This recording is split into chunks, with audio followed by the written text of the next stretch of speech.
Talk of the famous snaking forks and the spring creeks with their silver linings tend to echo between the anglers who flock to the east side. This word legendary is often what gets tossed around in these hushed conversations, but what makes a river legendary? I suppose it would need scenery beyond belief, you know, the kind that really makes your jaw drop. I'd imagine it would have to have some healthy water fully primed for prolific hatches, and at the end of the day, I'd imagine us anglers need a fish or two well worth pursuing. On top of having miles and miles worth of public land and various access points, the Teton River indeed has a world-renowned namesake. So what gives? Why do the boot treads seldom reach past the boat launches in these parts? I often wonder if it's the treacherous wading, or the snakes at your boot, or maybe it's the impossible angles created by the menacing canyon walls. Granted, it could be a combination of all three, or is it that simply folks just don't know? Hiding in the shadow of giants, underneath a blanket of unsuspecting agriculture, is by far one of my favorite river systems in all of eastern Idaho. I've been lucky enough to witness the many miles of the main Teton along with her tribs over the past 2 years. Rolling the dice has made each new outing memorable, and the fishing potential has always been more than enough to keep me hungry for that next session. You don't need a raft, and you certainly don't need a guiding outfit to make this all happen. Following the flow, my aim is to show the beauty of this wild river just a stone's throw from the road and mostly forgotten by farms. I wasn't able to flip every single craggy stone in this system, but by golly, I was able to see a great deal of it. Folks, I'm so happy you've decided to stick around this far, and I really appreciate the support. A lot of time and effort goes into making each one of these stories, so just knowing you've made it to this point, it really means the world. I hope you enjoy these fishy shenanigans and maybe learn a thing or two along the way. I know I always do, but that is quite enough from me. My name is Mike, and this is a Fly All Season story.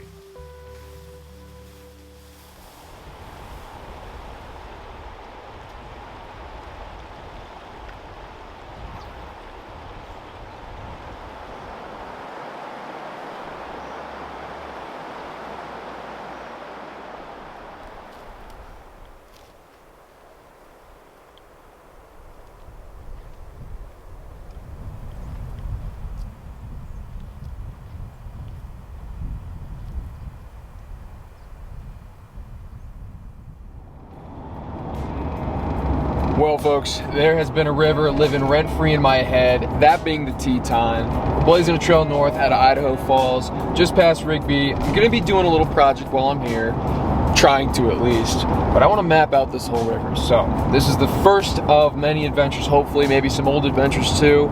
Yeah, tracking down a big bite on the Teton, so let's see what we have in store. Driving north on Highway 20, we could see where the two waters wed, but from the Henry's Fork to the Old Dam, the majority of the Teton is relegated to private land. Be it houses or farms, this blocks off a great deal of water to any bank angler. With the slightly slower flows, it's not really my flavor anyways, plus it sees a fair bit of traffic from boats. For those in the business of wading with their own 2 feet, the first point of interest is the site of the now long gone Teton Dam. Rolling down the bumpy gravel road, it might be time for a brief history lesson no one asked for. This outstanding idea of bottling up yet another wild river began in the mid-60s and broke ground in the early 70s. You should know this old story by now. Oh, we gotta have this structure for irrigation and most of all, flood control. Kind of ironic looking back because the very purpose it was meant for ended up being its downfall. Not but a few years of construction and $48 million later, there sprung a little leak in this earthen dam. From what I read and saw, the morning of June 5th, 1976 was not the best. In a matter of minutes, a slight miscalculation resulted in a great deal of damage, both personal property and ecological desolation. I find it so funny how time has a way of healing the wounds of the past. What was once a dark memory for most in the area has become a summertime escape from the eastern Idaho heat. Some come for the camping, but with all the rapids, this is a very popular spot for any whitewater junkie out there. The canyon section alone has 5 access points throughout its nearly 20-mile meander. Between the state of Idaho, BLM, and other trusts, the majority of the river above the old dam is surrounded by just as many miles of public land. For our purposes here, both the native and non-native fish species tend to be what gets anglers like myself to explore the canyon walls. Yellowstone cutthroat and mountain whitefish are your predominant native fish species throughout the system, but even in saying that, you will find yourself catching a whole lot of rainbows and hybrids as well. The brook trout, well, there's no telling when they manage to flop into these waters, but they're arguably the hardest to find out of any trout swimming in the Teton. But that is more than enough. Hopefully that gives you enough context moving forward. I think it's time to wet a line.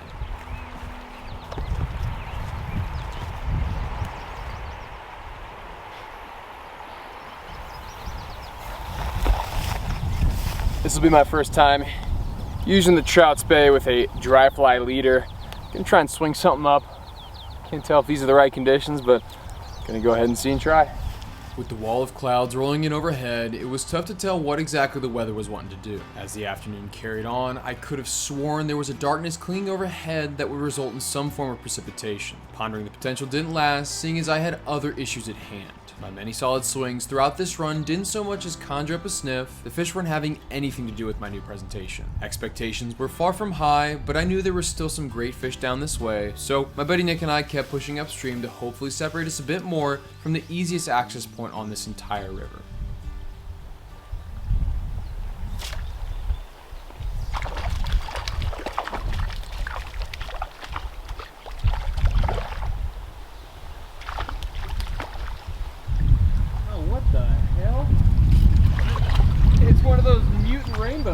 Where would you put Dixie's on a scale of your diner experiences? Oh, it's pretty up there. Yeah? Like top 5? Top 4. Top 4. Damn, I rock so hard. So hard with Dixie's. What a fish? Dead? No, there was like a big splash. Oh. Well, it wasn't my bad casting. I'm not casting yet. Oh, wind feels like rain too. Yeah, it does. That's a big shift. Big shifteroni. And that's not a bad shifteroni. I think it's a brown. No, it's a cutty. I'm stupid. I think it's a brown. It looks like. Oh no, there's a big old hole in my net. Oh no. Another one.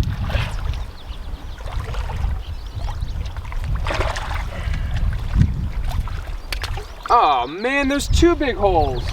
I've been ruined by holes in my net. This was clearly not my best showing. Again, this was only meant to be a quick session close to home. Catching any fish would be purely a byproduct. Cliche as this may sound, having fun was the main goal. That's what's so nice about this first access point. It makes casual angling like this pretty possible. One row's on the far side. Over there? Yeah. I can't go there. What's that? Oh, you did? What Yeah. Red-tailed hawks.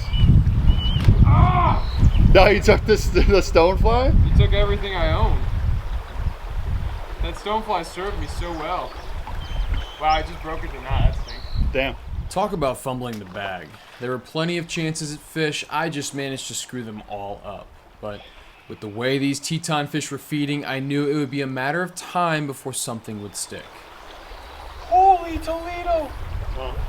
Oh, I just had a huge flash. Oh my God. Is that him? I think that's him. Oh, is it a whitefish? Oh, I think it's my whitefish. Yes, it's a whitefish, dude. Let's go. Yeah! This is the Teton. This is what I'm talking about right here, baby. This is why we come to the Teton. Mike, how does that whitefish make you feel? Dude, I can't. See, this is what people don't understand. You come to this area and you jump over into Montana, you jump over into Yellowstone and Wyoming. Man, people don't know that there's a gem sitting right on the good side of the Tetons. Absolutely, and I mean utterly loaded with the best kind of bycatch this side of the Mississippi. Yeah. See you, buddy. He swam off. He's okay. Is the whitefish okay, Mike? Yeah, he's fine. Is this another grayling? No. I think that whitefish kind of spooked the rest of the pool, if I had to guess. We'll keep going. This is one of our last holes here. Eat the streamer. Dude, let's go. Let's go. Let's go. Now, I don't know what this is. It could be a whitefish. Mike, I think it's another whitefish. He's dogging me good. Look at this. Not a whitefish? Oh, no, it's a whitefish. Told you, the warden's in session, dude. Nick, I know you're over there just green with envy. I know, it's hard to be this good at whitefish. Now that's a Teton whitefish right there. Woohoo! The whitefish warden. I'm the whitefish warden, dude. You wanna see me catch another? Hopefully you can take our whimsical whitefish banter with a grain of salt. I really do like catching them, don't get me wrong, but Obviously, they aren't the main reason you come to a place like the Teton. If I'd maybe been a better angler and a half-competent cameraman, I could have given you a better look at this lower part of the river. I believe there's a 35-inch brown trout sitting right next to my 40-inch whitefish. I just don't know they're caught yet. This is a real Yes! cutbow. You missed. A cutty? No, I think it's a shitty little rainbow. No cutty. Little stalker bully. Oh yeah. Why? Why are they stalking you, Mr. Clonebow?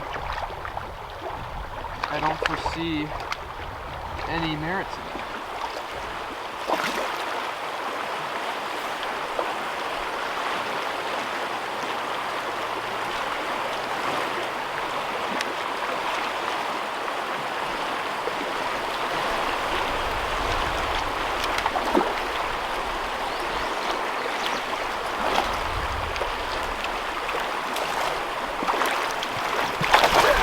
I am pretty dang sure that is a cutbow. You can kind of tell he's got some fine spot in him. He's fine, but the way he fought, man, his cheek plate, I think he is probably a cutbow. See you, mister. It was satisfying finally being able to get my hands on a wild trout in this lower section. Granted, it was a little weird seeing as it was a hybrid, but still hard to complain. However, it was really easy to complain about roping in quite a few stocked fish right next to the parking lot. I knew there were better options, just a stone's throw up the canyon, so with one more to the net, I knew it was time to get serious and really crack into the middle Teton from my not so distant memory. Bear World. Why Bear World? The winding aorta snaking its way to this nation's grand parks is always an interesting road, but that's a gripe for another time. My sets were set towards the hay fields swaying in the summer breeze, far removed from this mountain madness. Once the gravel pops hit, things were mostly quiet on this sleepy Saturday morning. Outside of a few jumpy deer, I didn't see another car on my way in. Oh, and did I mention this was a Saturday? Not that I expected to see any, it's just nice to coast through clear roads all the way to the river.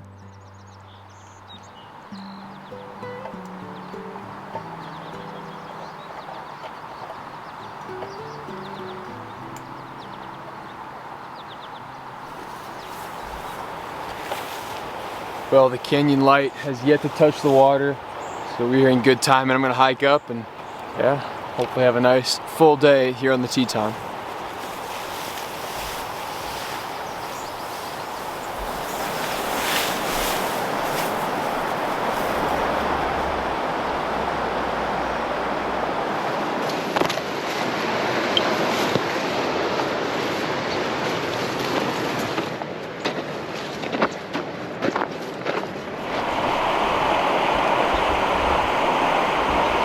Well, this looks like it might be the first river crossing of the day, unless we're to go up and over, but I don't really want to do that. I'm gonna try and see what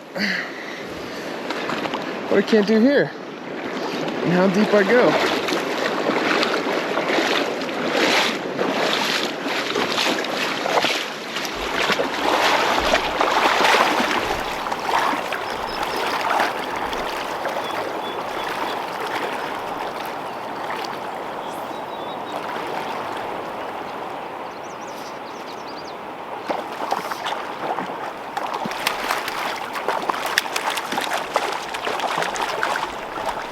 The morning off right.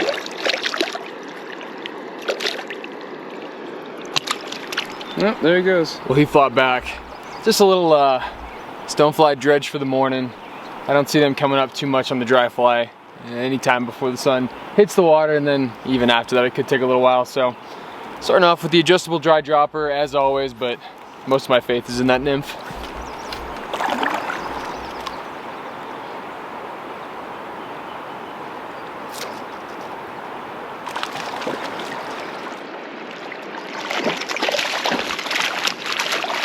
They're surely fired up.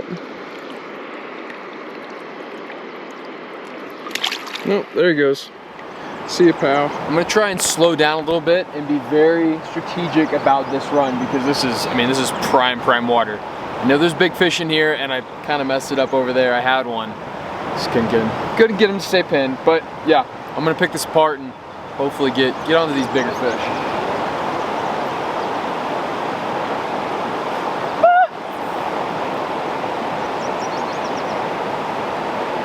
That was a big fish. Okay. A little diplodocus, a little diplodoinkus.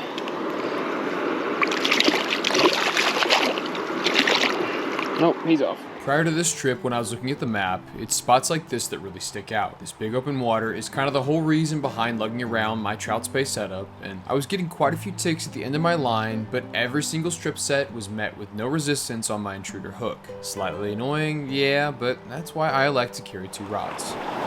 Well, I had a few bites with the trout spay, but nothing wanted to stick, unfortunately. So I'm one trick pony going back to the dry drop. Sometimes all it takes to really hone in that bite is a smaller approach and a solid drift. And with the sun now out, I could really get a good look at the cutthroat that called this canyon home. For that being one of the smaller fish on the day, I can't even really begin to complain. Until next time, pal. Now, even though the rocks in the canyon aren't too slick, you've got to respect the current.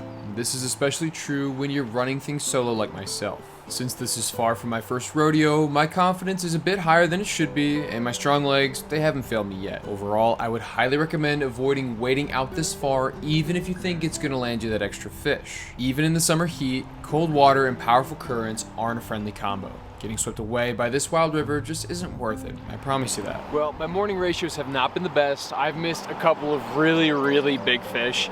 And I guess you can see that as good news too, because there's big fish in this section and they're moving, so I guess you got to take the good with the bad. But yeah, I'm gonna keep on chugging. The sun finally hit the canyon, and hopefully these fish start waking up and really launch down. A well-placed double haul uprooted yet another spectacular fish. Tough to tell on first glance, but it looked like a lovely cutbow to me. All speckled up, this skinny fish had that signature red blushing cheek and lateral line of its majority rainbow ancestors. Like it had never happened, he snaked back into the current and disappeared forever.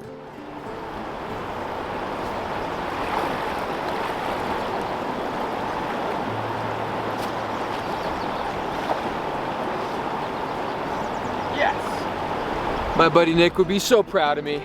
Still the Whitefish warden, baby. Get out of here.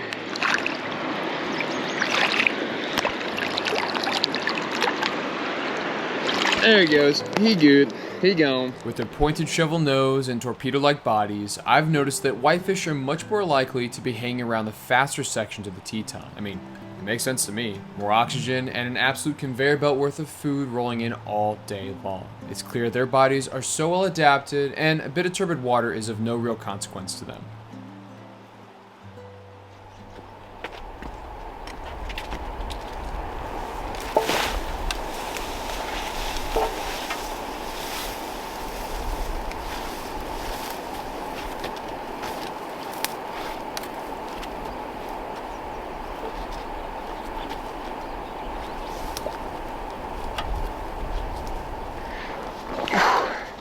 It's really wild how much this canyon changes. This is all just kind of dead frog water.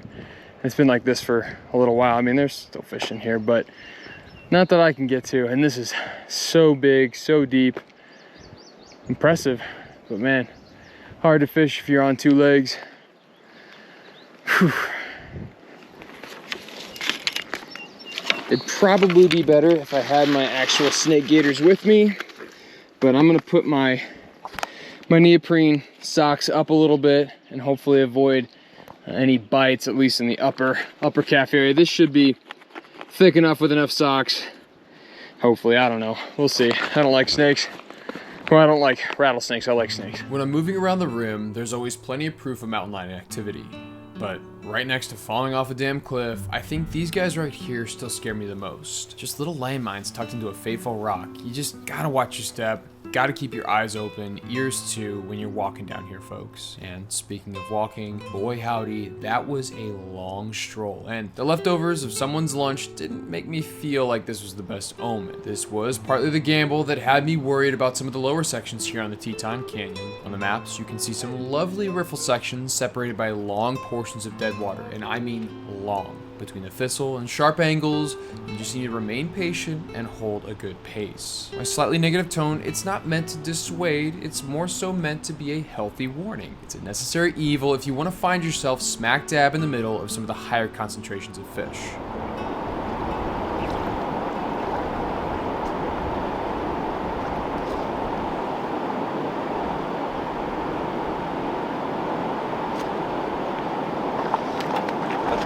That's a rainbow. That's a big old rainbow.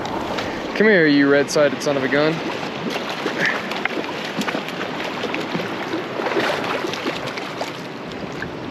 Nice fish.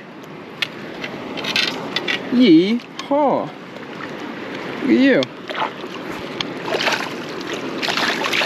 Come here, Stinky. Give me that back. Yeah.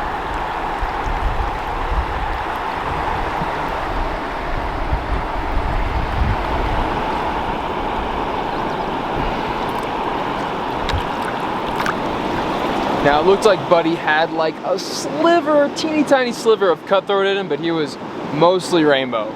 Big red sides. I mean, he was blushing pretty good. But it's a little weird to see. I don't know how I should feel. I'm happy that it's a nice fish, but this is such a nice cutthroat fishery. It seems silly to be stocking fish and having non-natives like rainbows in here. It's, I don't know, not my job, not my concern, I suppose. So yeah, I think we should find a couple more fish in here, hopefully. Stonefly's putting in work because the trout spade doesn't seem to be doing anything. Oh yeah, oh yeah. I saw him come up and rise for it. That's crazy. Nah, that's a cutty. Hell yeah, that's a nice cutty. This is the ones we've been missing as of recent. Oh, and I guess it's time to take a seat. Oh, slipped right there, perfect. Now I look like a fool if I miss this fish. Oh, and I'm wanting to. Nice, nice. Great fish. Oh yeah. Look at you, Magoo. Now, to some of you out there, you may be looking at this fish and wondering, hey Mike, that's not a Yellowstone cutthroat. That's so obviously a Snake River fine-spotted cutty. Just look at all those spots. And to that I'd say close, but no cigar. They really do look similar in appearance, and for a long time, I kind of thought the same. But luckily for me, a friend of the channel reached out and told me the real tale behind these strange spots, because it's not just isolated to this here cutthroat. We can see it in other cutthroat, these rainbows, some of the cutbows, and even the occasional brook trout. Folks, let me introduce you to black spot disease, also referred to as Naseous infection. This isn't some sort of fungus or weird genetic deformity. Nope, all this is caused by a microscopic parasite, a digenine trematode to be exact. And let me explain a bit more. The life cycle of parasites are oftentimes strange and somewhat disturbing the further you dig into their story, and this little flatworm that gives the trout at the Teton a weird paint job is no exception to that. The best place to start would be when a fish with black spot disease gets eaten by any avian predator, that being eagles, osprey, or herons. They're always flying up and down this canyon looking for a quick meal. The parasites living on the fish mature in the bird's guts, and it's also where they're able to lay their eggs. From there, the eggs are, well, deposited all throughout the river corridor and hopefully land in a spot in which they can attach themselves to any aquatic snail. Once they mature more in the snail, they release into a free-swimming form in order to attach themselves to a fish who will hopefully be eaten by a predatory bird, again completing its life cycle. Now, in a lot of ways, this parasite isn't exactly hurting the fish directly. The host's response to this intrusion is to encapsulate the flatworm in a melanin covering, thus creating a black cyst in which we see on these fish appearing as spots or speckles. So next time you're out on the water and you see these strange markings, just know your cool speckled up catch is covered in untold numbers of parasitic flatworms that wish you were an eagle and not an angler. Okay, that's more than enough of that. If you have any more interest, I've got some research linked below. It really is kind of a fascinating worm, but for now, let's get back to the fishing. This is a bit closer to what I was hoping for in this section. We've had to work pretty hard to get to where we are right now, and that 3-fish combo right there, small cutty, rainbow, big cutty, it's pretty awesome. And I think the further we move up here, it's just gonna be hopefully more of the same. So yeah, I'm gonna keep dredging bottom with this killer stonefly.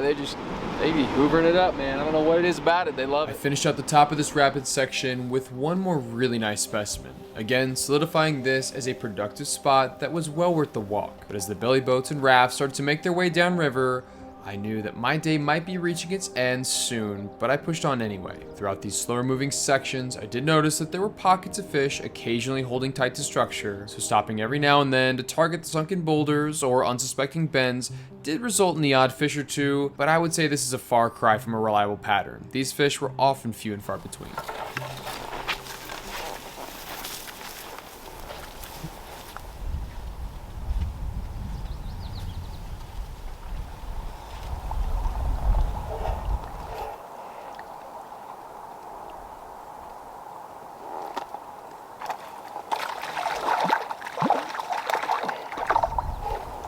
Sure.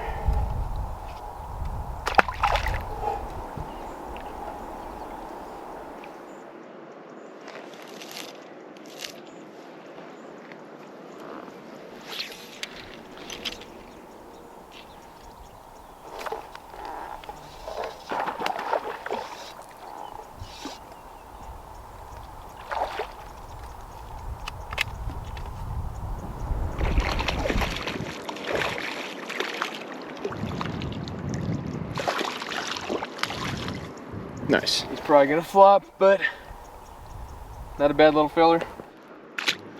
Gone. Nice. That makes me feel good. A little two-piece to break up this long walk. Golly.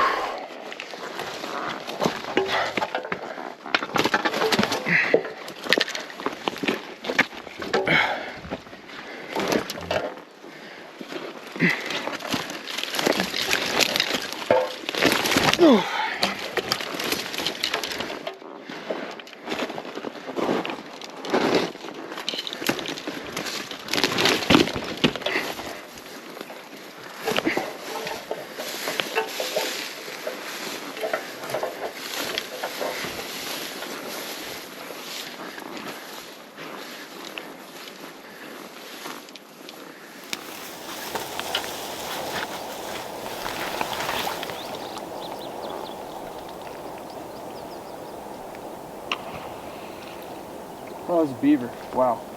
That kind of scared the piss out of me.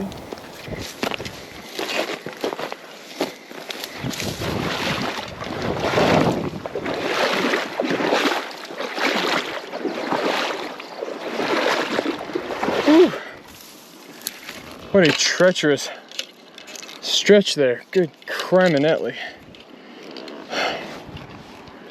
That's a long walk. I'm gonna be in trouble if I go back that way.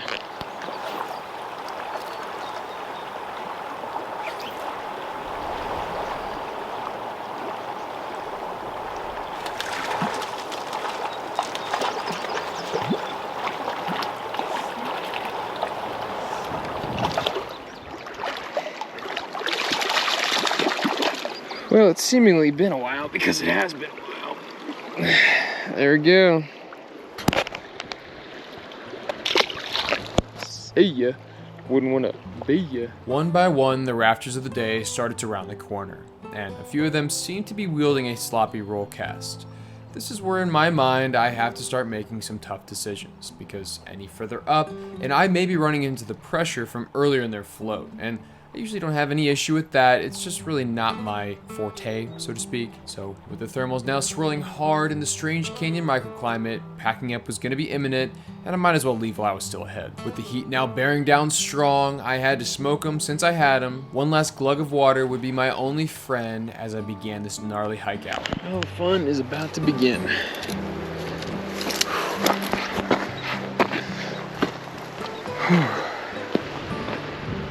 Following the deer, man.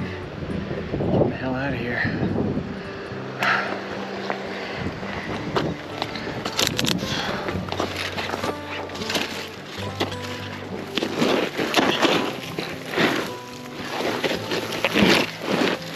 Come on, we're getting somewhere. Weight forward. Just gotta keep that weight forward. Whew. Yeah, we're moving. We got motion. The burning sensation in my legs and aching in my ankles is by no means an unfamiliar feeling. Hiking out of the Teton Canyon is possible, and I've managed it many times. This afternoon stroll could be considered one of the more mild ones in my time, if that helps put the not so great ones into perspective. Regardless, this was a great day, and I'm already thinking of the next time I can get back. Moving a bit further up the canyon, my mind can't help but think back to my first time tackling this treachery, and thinking back to almost paying the ultimate price. Shrouded by the normalcy of yet another post-work evening session here in Idaho, I excitedly made my way to the newest access point, blissfully unaware of the night I was about to have. And with the false confidence of snake gators and the endless potential of the unknown, I shot out of the empty parking lot with a little more pep in my step. The late afternoon sun was sitting heavy on my back, but the heat radiating off the rim could not slow me down. Now, I was more than well aware that as I meandered along the outskirts of the canyon, I was entering the heart of Rattlesnake country. And it may be silly to some of you out there to be wearing snake gaiters because statistically, human and snake interactions are overwhelmingly positive. And as a somewhat rational man, I can agree with that. But personally, I want to have every single advantage in my favor as soon as I step off that trail, because statistics are nothing more than some silly mortal's opinion when Murphy's Law and Mother Nature have the final say. Plus, it wasn't more than a few days ago I had a close call with a thick old nope rope right by the river, so why even take the chances, you know? Making sure to keep a quick eye on my Onyx because to my left is BLM land and to my right is private farm ground. It's pretty clear where the difference is, but I just want to be sure that I'm within my rights walking here because, yeah, the canyon is just down there and we're going to try and harken back to the old Rio Grande vids, do some canyon sprawling. So yeah, let's keep a good pace. It's hot as hell, but that water's gonna feel nice. A lone Arkansas eagle buzzed around and the canyon deer did the dash as I straddled the line between these two very different worlds. It's wild to think that just a stone's throw away from this unsuspecting ag land is truly a wild canyon seldom seen by the wading angler, or the public for that matter. Huh. Okay. That looks doable. So as the slope of the canyon became slightly less aggressive, my prior map research held up. This was by no means a stroll through the parking lot, but I was more than capable of zigzagging my way down to the big bend with relative ease. And when I say relative ease, I mean I only fell on my butt a few times, but the feeling of strawberries and sore tailbones seemed to float away on the canyon breeze when I made it to the final overlook of this unique river section. Oh wow. That is something else. Holy cow. What in the world? From my perch, I could see quite a few big fish in the run directly below me. This was a great sign, but this is where my research failed me for the first time on the day. Getting down to the river was extremely steep and next to near impossible to access. Satellite images made it look like it had a bank, but in person, I was dealing with a sheer drop straight down to the water. All right, time check is 5:45. That gives us a few hours to fish, but yeah, I think we're gonna have to reclimb that canyon. I don't know if I'm gonna make it to my extraction point. It didn't take many casts to realize that this run, it just wasn't gonna work out. The current was a touch swift and a tad deep, and I mean, I'm just one guy. My double haul can only go so far, but no worries at this point. This is scouting, baby. The night was still young, and it only took a short up and over to make it to the next potential plan B. Well, that's kind of a mistake. Whew. Whew. Oh, hallelujah. All right, we're gonna have to make this work. Getting to semi-wadable water was certainly a relief, but in the time that it had taken to get down to the river, I could feel the wind shift. Suddenly, the sweltering sun I left at the top of the rim was covered by a threatening clump of clouds brought on by a cold mountain gust. This was the kind of wind shift you could feel in your spine, folks. And still holding on to a powerful skunk and my path upstream blocked yet again, I had to double back for a second time. This wasn't going well. This took considerable effort and more than a bit of rock climbing to make happen, but Over the horizon, this straightaway looked full of structure and finally a wadeable bank. It's so funny how a hard skunk can distort your perspective of distance and make a massive vertical drop look like just another little walk around the block. Oh my gosh. Finally some flat water, good God. It's too much to ask for there.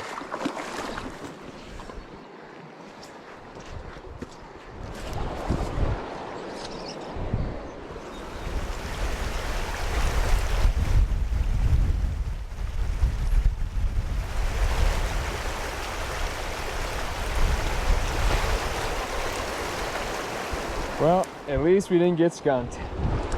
See ya, buddy. Woo!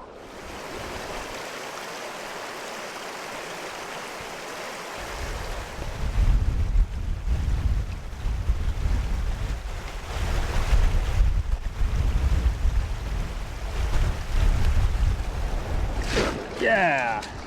Yeah, there we go. That's a beautiful cutty right there. We'd love to see it. Alrighty, that beautiful cutty is back, and I'm gonna apologize for 3 things. First, the wind, second, the water, and third, this same old ramble. You guys who've been here a while, I am so sorry. You're probably tired of me, doing this whole dog and pony show, but for those of you who are new, I caught that fish on the dry dropper, but not just any dry dropper. That was on the adjustable dry dropper. You see that sliding? This is an adjustable dry dropper rig that I've got, I would say kind of figured out at this point, where I can, cast, adjust for depth, catch with nymphs, and then at the same time, just like that, catch with the dry. Get the video, right here. Go check it out. I've got it linked down below as always. It's a nifty rig, good for the West, good for the Midwest. I crush pretty much fish on this anytime it's warm, so it's a killer rig, man. So yeah, deep breaths, deep breaths. Turn around. The day's turning around. At least we just didn't get skunked.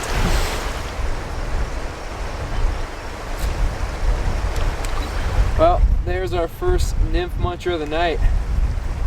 Not bad. Now will you hold the phone, hold the oh, no you won't, see you. In this brief fishing session, the threatening clouds had blown over and I was graced with the golden glow of a Teton evening. It felt like my luck had finally shifted. My watch still read pretty early, but the rim of the canyon stole quite a bit of sunlight, and at the time, the fish were biting, so my mind wasn't paying attention to the orientation of the sun.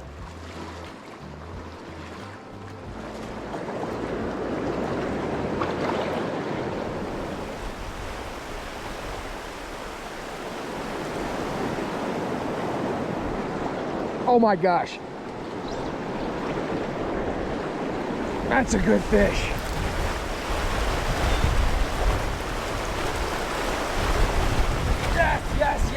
Yes, now that is what we're looking for tonight, baby. Yes, let's go. The grind is, the grind is real, but it's so worth it.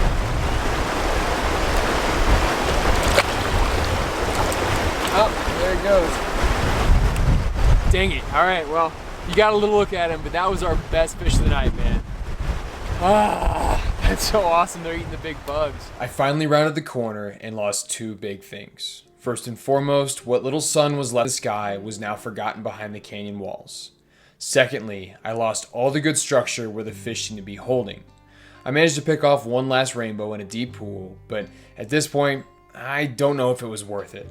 My fervor for fish had distorted my sense of time, and I was now an hour late on a reasonable extraction from this canyon. Let this next sequence of events be a lesson to any and all watching. My lust for fish and the hope of salvaging a sideways adventure got me in very real and serious trouble. I mean it. I literally found myself between a rock and a hard place. Too far from the access point I had been counting on, and seemingly too far away from the point where I'd hiked in earlier that afternoon. Mix that with the sun setting fast, I was in trouble. Due to poor planning in the beginning and middle of my trip, I made terrible decisions to end my outing in the hopes of cutting corners and salvaging precious time. Doing a vertical climb out of any canyon is dangerous. That should go without saying. And I now know trying to scramble out of the Teton Canyon is the most dangerous. Add doing it all in bulky wading boots and an awkward pack, this was next to near suicide. Between loose rocks, dead ends, and near fatal slips, adrenaline was redlined for too long, and overall body output was more than maxed out. For the better part of an hour plus, I battled this vertical death trap. If it wasn't free soloing up and over sheer rock faces, I was bear crawling on loose dirt at impossible angles. And you might be wondering to yourself, hey, dumbass, why in the world would you put yourself in this mess? Trust me, I get it, but hear me out and you might have a bit of understanding and learn from my mistakes. Because, believe me, I never had any intention of putting myself in this situation. This, unfortunately, was just the accumulation of research not adding up and making somewhat rushed decisions in the moment. Like I had mentioned earlier in the video, the rim of this canyon is crawling with rattlesnakes. During the sweltering summer, these thick little bastards become crepuscular with their activity. This means they tend to be more active at dusk and at dawn. So, at the riverbank, I figured it'd be best to avoid hiking along the rim at dusk. So instead of taking the longer and relatively safer route, I tried to take a shortcut. And when I lived in New Mexico, I had made more than a few daring scrambles out of the Rio Grande Gorge. And if my memory serves me right, that place is no joke. So this is where the confidence of previous experiences can be a dangerous tool in your toolbox. The margins between success and failure are very thin when cliff-dwelling sagebrush is the only thing keeping you safe from free falls and jagged rocks. And again, yes, ladies and gentlemen, this was all due to my lust for fish.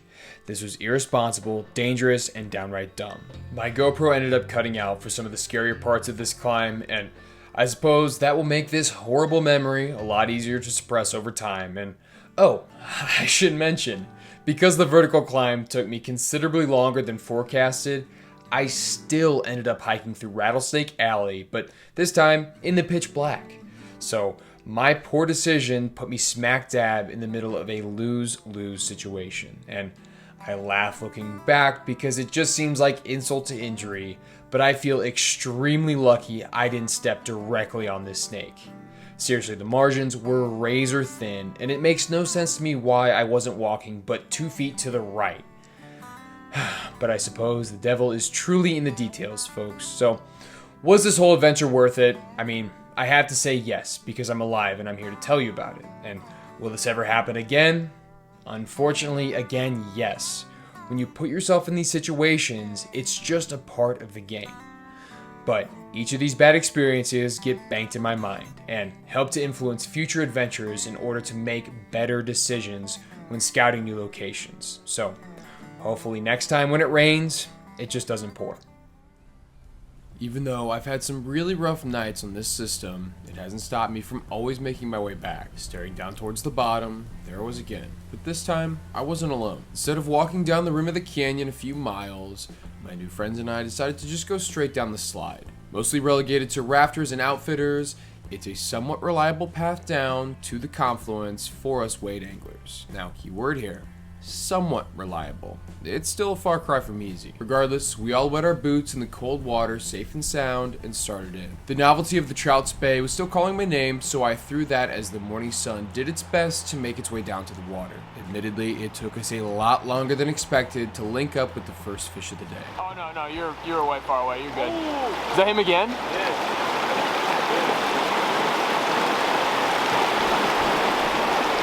That little hole right there? Yeah. The way he's swiping at it could be a territorial spot. It was definitely different than that first one. A size class up for sure.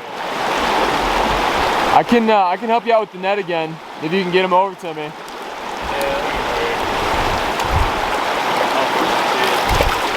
There we go. That's fish. Yes, sir. Really? Not bad. You're holding Nick on. Yeah. Pretty good. You want to put him in the fish box? Yeah, sure. He looks like he's fishing or fit in a good. Here, I'll hold this and try to get mine, best. There he goes. See ya.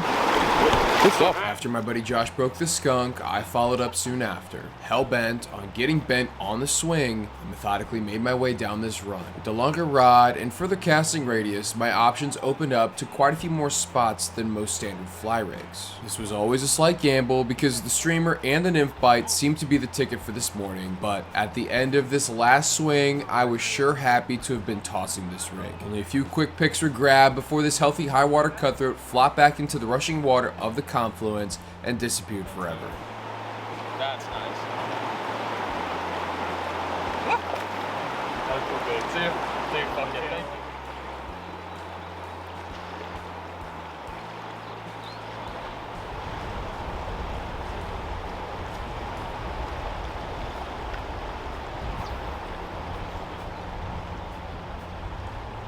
Now, just because of the nature of the day, this was only ever meant to be a quick morning session. We all had a lot to do and not too much time to fish. Kinda stinks because we could have capitalized on a few more tugs, but on our way back upstream, Josh was able to connect with a very healthy cutbow to put a final ribbon on our outing. The hike up and out was bad, don't get me wrong, but it only takes a few fish in my mind to make it all worth it. So now that we've reached this point in the story, we are dead at the confluence. So we're gonna take a split. I'll be getting back to the mystery trip a little bit later, but for now, we're gonna continue up the Teton Canyon for a few more adventures.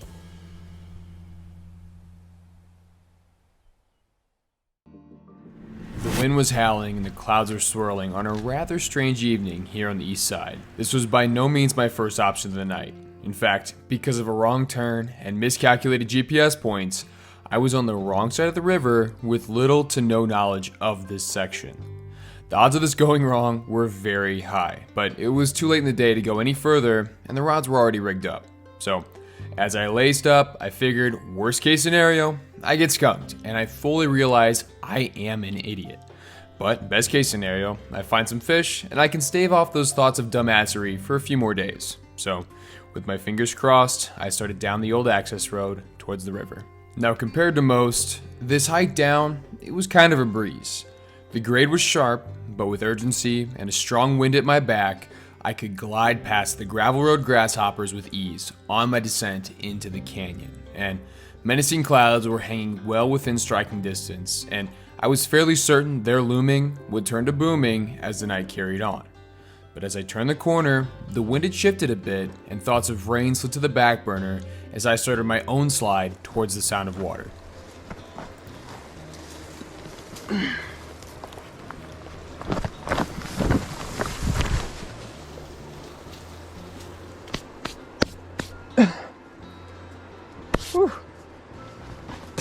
Looking back, there must have been an easier way to get down. Plus, with what had happened a few weeks prior, I wasn't exactly in love with this situation I found myself in. But by some act of magic, I didn't plummet to my death. Not today. A little dirt in the mouth and eyes was the only thing to show for my efforts. Okay, I can at least work with this.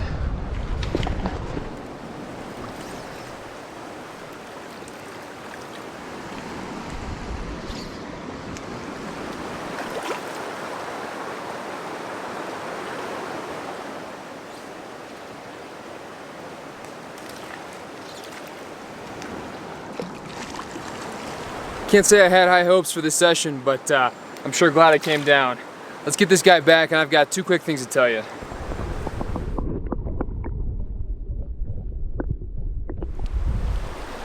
Okay, first and foremost, I want to say I'm on a very different section that I've been fishing this entire trip. It's a little bit more industrial, I would say. The dam is right up there. There's a bunch of power lines and everything, but the road's closed, so no one's really been down here. It's kind of a risk and reward, I suppose. It's an easy hike down. But the second thing I wanted to say is that was our first fish on this brand new rod. I know, I've been getting a lot of rods lately, but they're necessary. Necessary. This is actually a 9'8" weight. This is a big old boy. Specifically for a bull trout trip coming up. I wanted to get it out, get it tested, but you know the deal. We've got a little plastic layer that needs to come off, and we need to christen this thing into our arsenal, so let's get on it. I cannot tell you how good it felt that our gamble had paid off and the threat of the skunk was no longer looming. Hiking up to the next hole, it seemed like this section would continue to deliver. With the way this pool tailed out, the dry fly rod was beckoning me to give it a go. One solid catch with the chubby resulted in my first cutthroat of the night, and I mean, this little cutty was absolutely gorgeous. The orange slash and the speckles following down its side never get old, and he shot off with some attitude, and my evening had already been more than made.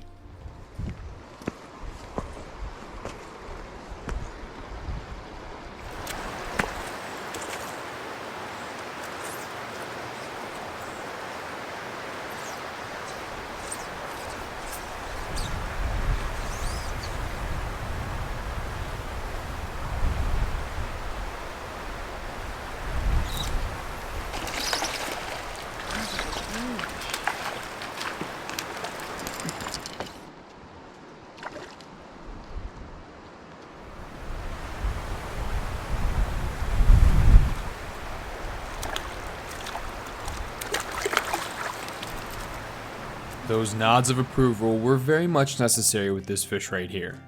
With healthy shoulders and a rather dark color pattern throughout, you could tell this fish sat deep in the pocket just waiting for a silly hopper to make a fatal mistake. But as that nice fish swam back into the deep green, I took a second look around at my surroundings. Not being local to an area can always be tough because conditions vary wildly in a given year. This was my one and only snapshot of this section of the river, and it would seem as though this has seen a massive decrease in flows. The high water mark on the basalt boulders is a dead giveaway of how deep and fast this river must flow during certain times of the year.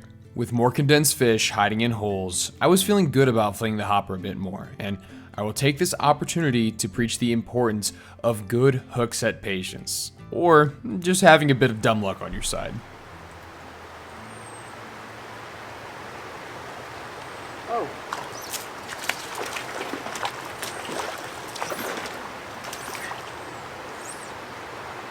Here I am dinking around and we got a fish.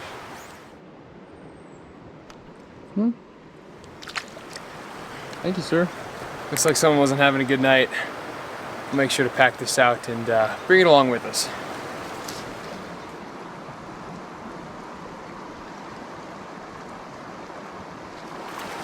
Oh! There we go. Yeah, baby.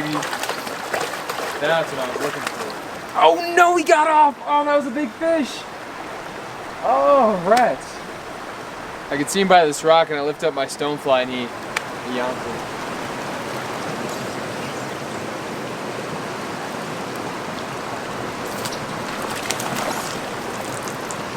That feels like a nice fish.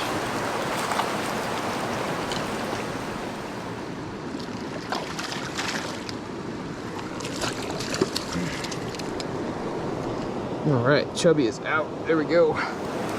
This is one chunky bow, but I think he's ready to get back. Let's send him.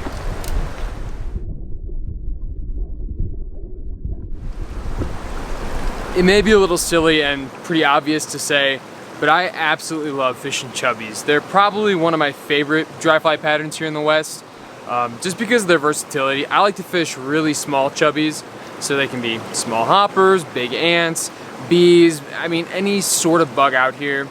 And yeah, this is the one fly that I will actually go out of my way to go to a fly shop and get. I don't really like to go into fly shops much, but out here, small chubbies, they're a hot commodity, so gotta pick up a few. So yeah, the session's going a lot better than I thought, and I think we should keep heading on upstream, seeing what we can't get.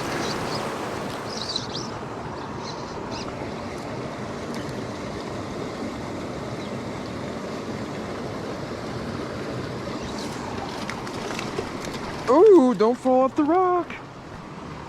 Land the fish, don't fall off the rock. Come on now. Now you are beautiful, sir. Look at you. Man, they aren't giving the chubby any breaks here. Oh, come on. Come on. There you go. You're off. See you, buddy.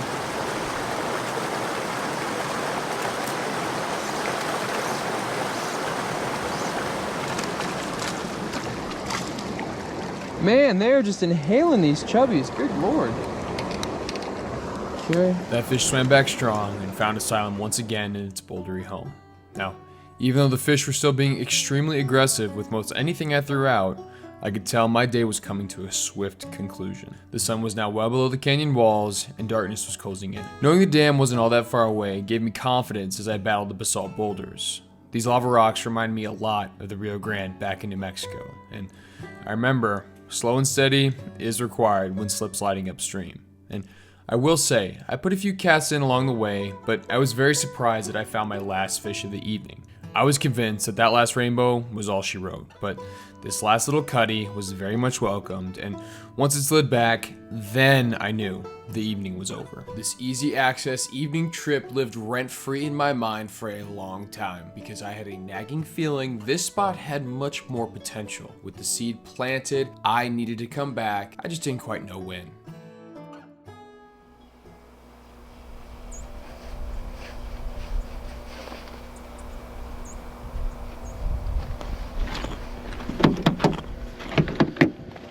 Alright, good to go. As anglers, I think we can all agree that time and experience are incredibly important to find growth on the water. A bit longer in the tooth and much longer in the hair shows that it's been a while since I've been back to this spot. After looking at maps and gambling on some potential gradient drops, I wanted to give this section of the Felt Dam the dedication of a full day. For a few miles, I straddled the line between private agriculture and public BLM land, but once I found my mark, however, I inhaled one last deep breath of this beautiful Teton morning and began yet another deep dive into this crag. Well, here we are again on a canyon scramble. And I gotta admit, I think I like going up more than I like going down. I feel like I've got just a little bit more control, at least in the way of gravity going up. So we're gonna see how many times I fall.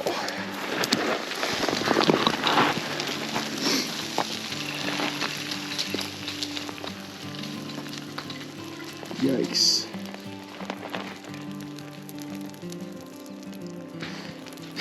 Definitely don't want that.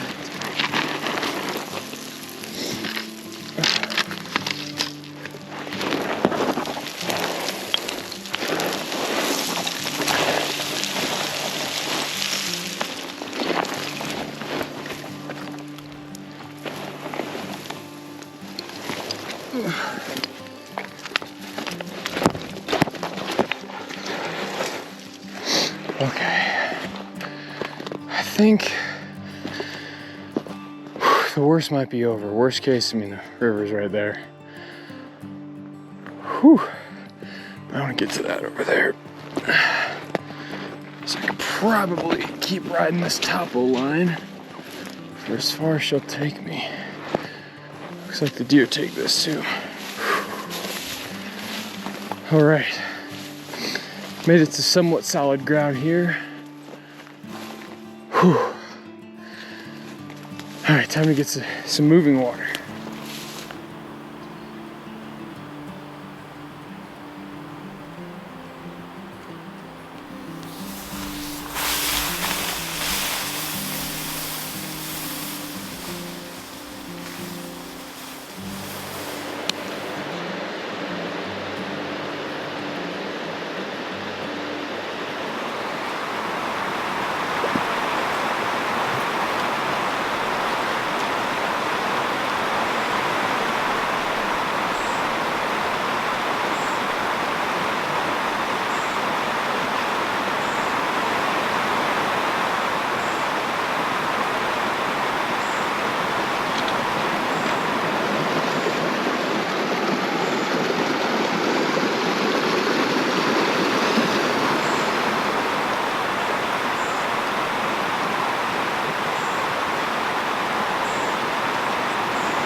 Oh, wow.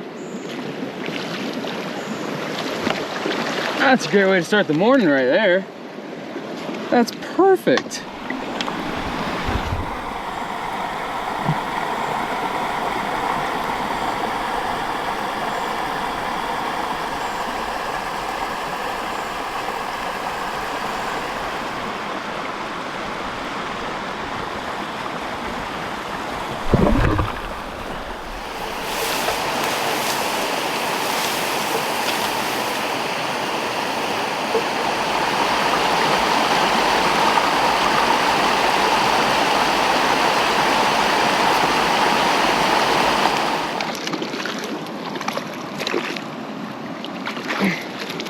Oh, look at you. I really didn't think you guys were actually in here. You can maybe hear the excitement in my voice, but this right here is the first time I've ever caught a brook trout in this system. And as far as I know, these little char are quite rare throughout the main stem of the watershed especially. Now, I can't say I'm overly enthused to be putting him back, seeing as he's not a native, but at the same time, I had no good way of harvesting the meat. So, off he went, and I gotta say, this was already sizing up to be quite the morning. As the canyon springs dribbled into the rich riparian fortress, I hit the first bit of proper rapids that the satellite maps had so generously teased. It was maybe about halfway up this run when something really heavy absolutely slammed down on my nymph. He's giving me business. He's giving me big business. It might be time to put you on the reel, sir. God, he's just in this pocket right now. Get out of there. Okay, there we go. There we go. There we go. Alright, you can go if you want. I won't make you stay. I'd like you to stay. Come on, baby. Come on, baby. Yeah, that's a great looking fish.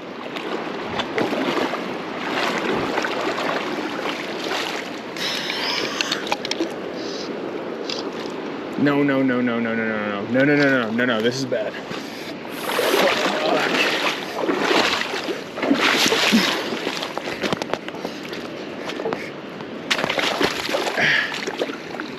Oh my gosh.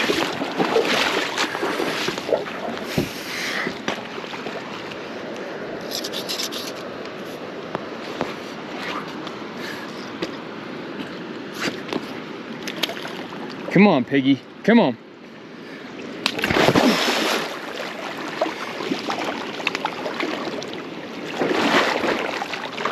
Yeah. No, no, no, no, no, no, no, no, no, no. Oh, you're so close. Oh, you were so close. Yes! Woo! That's a great rainbow. Yes! That reminds me of some fish I found in the beautiful Rio Grande. That's awesome.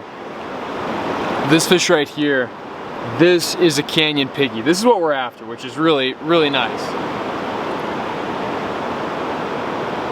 That's a beauty fish. All right, nothing wrong with that. That's a beauty, beauty rainbow. Wild and spunky. Oh, there he goes. You know, I was studying my maps of this spot here and looking for places with a lot of movement. And this kind of trough-like, fast-moving water, this is very fishy. Especially late season like this, it's, well, early August. And the water's getting warm. These fish, you know, they're seeking refuge, and a place like this has fast, cold water, lots of food, lots of bugs.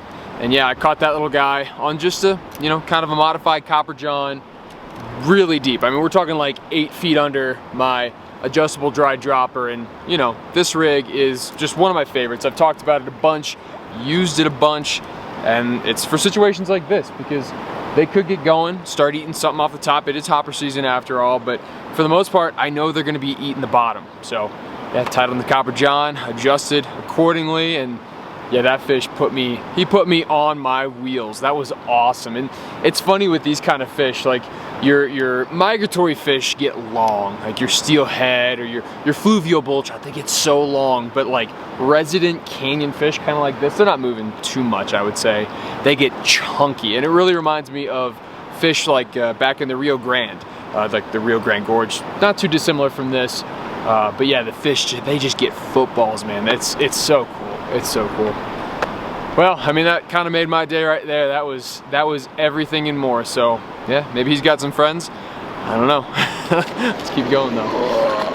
Well, looks like that sun's finally hitting the other side there. About dang time.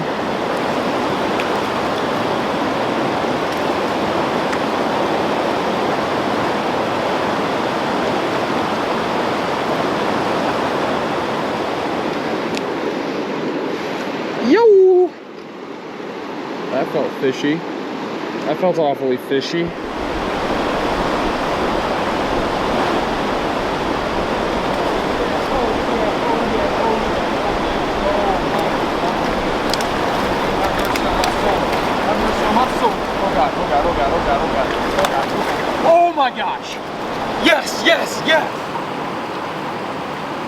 Yeah. That is a canyon cutty right there.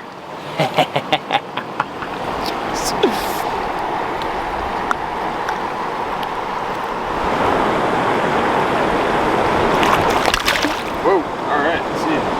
There he goes. Well, he just kicked back strong.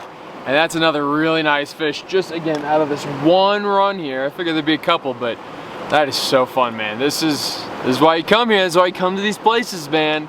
Wild rivers have wild fish, and god dang, that's so fun.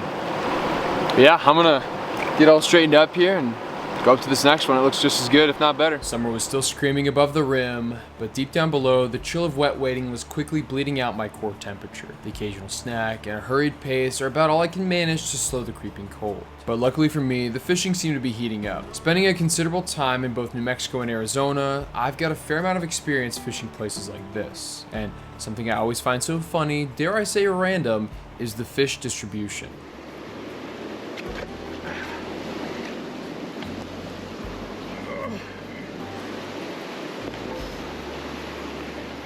But a few prime pools prior, I couldn't muster up so much as a sniff. These runs didn't look too dissimilar from other fishy spots I've pulled some canyon dwellers out of, but seemingly out of nowhere, at this next run, I found a minefield of fish. Was it a current thing? Could it be the depth? Maybe it had to do with the proximity to winter holding water.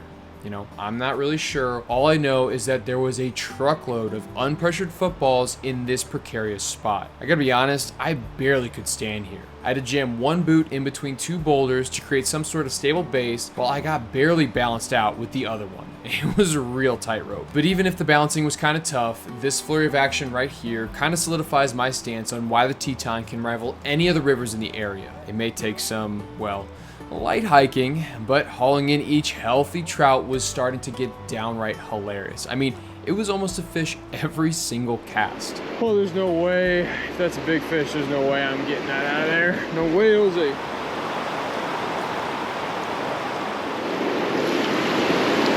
Oh, that's a good fish. That's a good fish.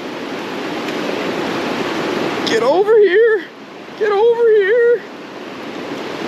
Don't.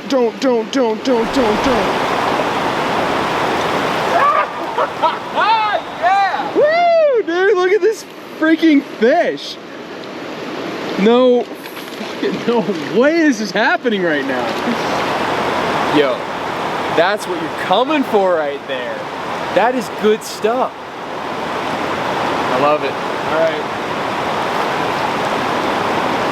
I see ya. So that last stonefly got blown up, so I put on, I would call a prototype, a bug that I haven't used a whole bunch, and it is absolutely crushing right now. It's getting bent out of shape too, because these fish are so strong, and the current too. I'm trying to really force them over.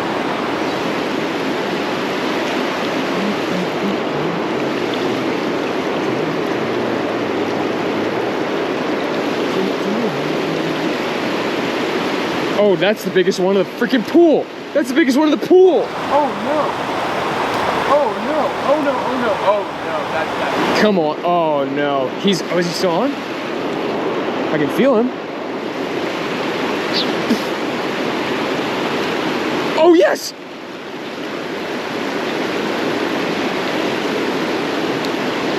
Oh, I thought he was gone. I thought he was gone. I thought he was gone. Oh, that's a big fish. That's a much bigger fish. Oh my goodness. Ah, no.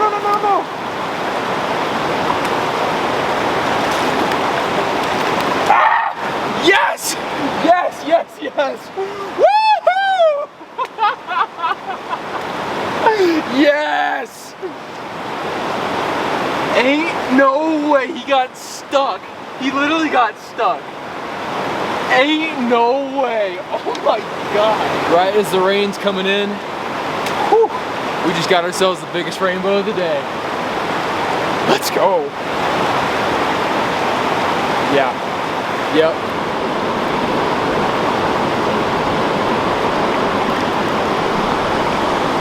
Adios, senor. Woo! Oh, let's go. That was awesome. Woo! What a day.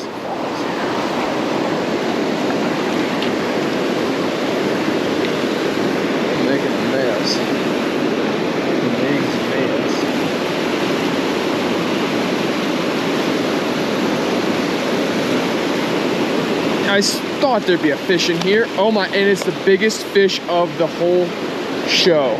You gotta be kidding me. You gotta be kidding me right now. I am so screwed. He's gonna get off. So I've got no drag on this thing either. Oh my gosh, I'm so fucked. If we land this fish, there ain't no way we're landing this fish. One rod in one hand. I'm such an idiot. I should have put my camera down. Get off now. I'm gonna be so sad. Get off now. I'm gonna be so sad.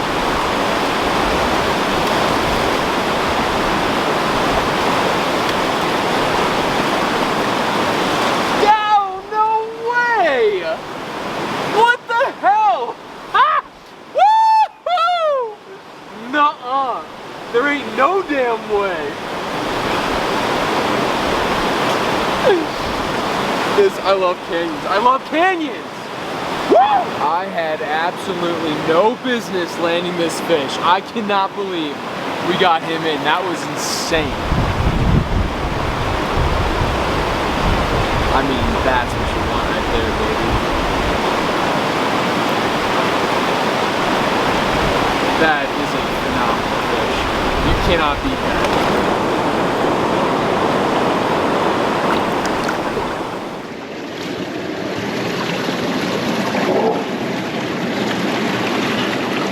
Holy cow. This is an even better hole. Going through that thicket was not any fun. I'd give that a 0 out of 10. Wouldn't do again. Oh, those are boot prints. Huh. Somebody else has been down here in the not so recent past. How about that? I wonder when. Yeah, that's the light hiking I'm talking about. I figured after bushwhacking for the better part of 20 minutes just to make it 20 yards, the fish gods would have rewarded me with continued greatness. But pushing further up and around the bend, it was pretty clear to see that this section was changing yet again. Granted, this is exactly what I was looking for when studying my maps, but I'm just not sure if the fish were gonna follow. Don't get me wrong, I was still finding a few here and there, just not to the same quantity and quality of what I'd left downstream.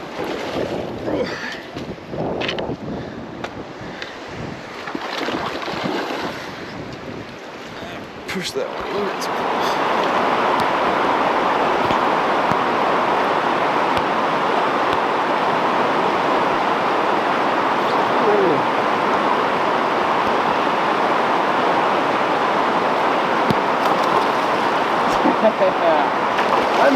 You acrobatic, tail slapping son of a gun. Now that's good stuff. Now that's good, clean fun right there. Oh, I could do this forever. I love canyon fish. There we go. That's another silver spunky bullet right there. I love, love, love canyon rainbows. See ya. Adios. They're just so spunky, man. It's so good.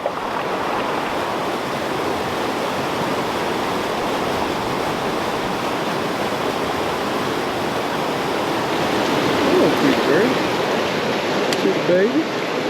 Don't mind me. I'm just fucking passing through.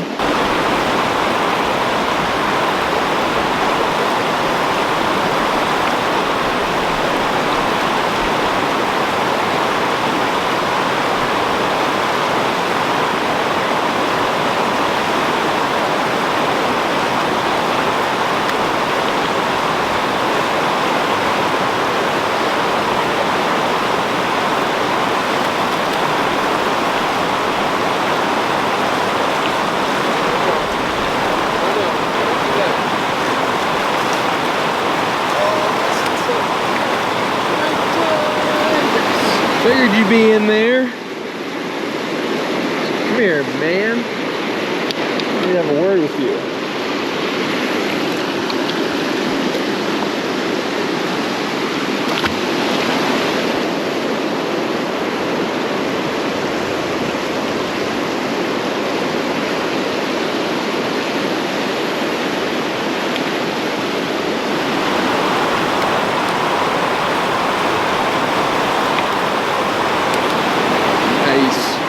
That's a little hybrid. That's a cutbow for sure. You can see he's a cutbow.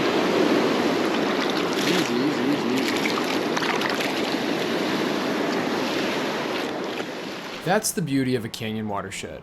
Right as you think you've got it all figured out, here comes yet another curveball. The wide river with deep holes had turned into a swift pocket water paradise right before my eyes. Getting to potential holding water was becoming increasingly more difficult as the narrow chutes and swift water tried to sweep me back downstream to where I'd come from. In a situation like this, you might actually get me to admit a pack raft would kinda be worth the wait. Again, there were plenty of fish in this direction, I don't want to come off as complaining, and I managed to find a few more to finish out the day. This sort of water was clearly dominated by pure rainbows and hybrids alike, and I've always read that rainbows tend to be more fond of this faster moving water, and this is kinda case in point. The rushing pockets that now take up most of this section seem to be just about perfect for them. I could blame many things for poor hook sets because I should have landed quite a few more fish than I did, but at the end of the day, I can really only point the blame towards myself. I just messed up. Regardless, it'd be interesting to come back to this spot with a more dedicated deep set nymph rig and a heavy punching streamer rig. Just something with more weight and a bit more girth. Just with the size and aggressive nature of some of these fish, I guarantee there were some real monsters lurking amongst the turbid boulders. But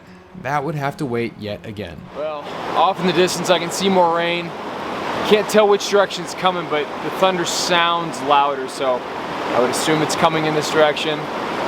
This is going to be my last spot. We've had a phenomenal day, so I can't even begin to complain.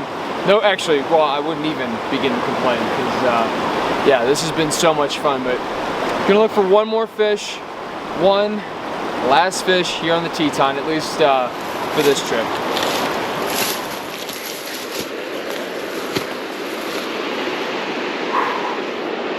Adios. I feel like I'm close to breaking out of the tree line. Just not quite there yet.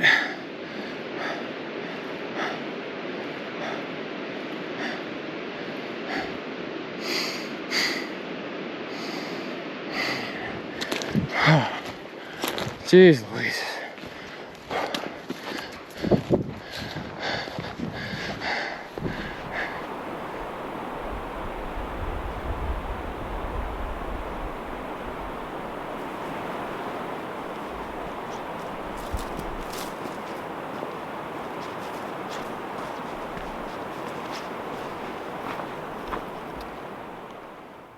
Okie doke, I hope you can excuse the kind of impromptu fly tying studio here. I'm on the move, but I wanted to stop the video for just a second and talk about this fly because I've been catching a lot of fish on this. And yeah, we've been having some luck on the dry, having some luck on the swing or on the streamer, but this Stonefly has kind of been my bread and butter. And it's a variant of a couple different patterns that I've been throwing.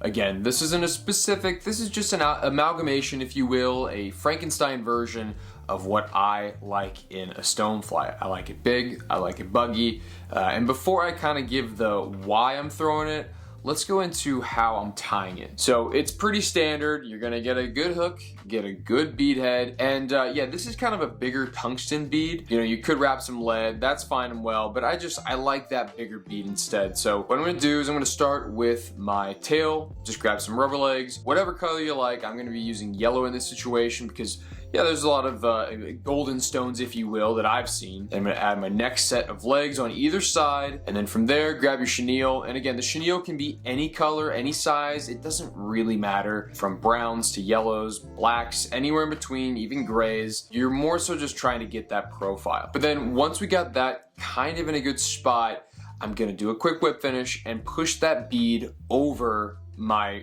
now finished up whip finish. I don't know why, but I've really liked having that bead head on the center point rather than on the head. So what I'm gonna do is I'm gonna grab some zonker, get a nice dubbing loop going, and yeah, wrap that puppy up. And this is, again, it's a little bit frustrating, can kind of be tough to do, especially with such thick thread that I'm using, but it works. And what I like about it is it creates a real buggy look, because when you look at a Stonefly or a salmon fly, they got all sorts of little legs going. It's not just those big buggy legs. So in the water, I feel like it helps kind of create, yeah, again, more of a natural profile or just a bigger profile in general. Last but not least, we're gonna add the antenna, whip finish this puppy, and it is, yeah, ready for the water. And like I had mentioned during the tying portion, the reason I like this so much is because there are so many golden stones in this system.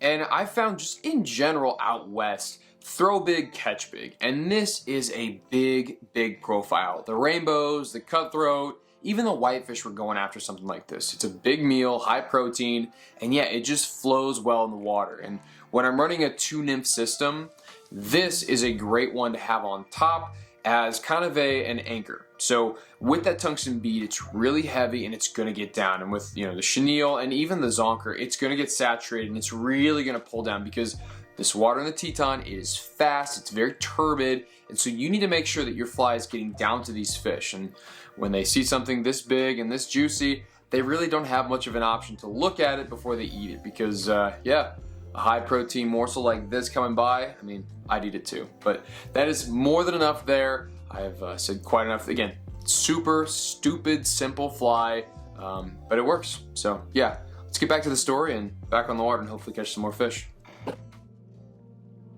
If you've made it to this point in the video, well, we're gonna backtrack just a tad and deviate from the Teton proper. Depending on what map you're looking at, it might read a different name, but I know this productive offshoot as Bitch Creek. Being that this is one of the major parts of the Teton system, I ended up spending a fair bit of time on these bitchy banks. With limited access, this is another great option if you're interested in tightening up those bootlaces and burning some leather.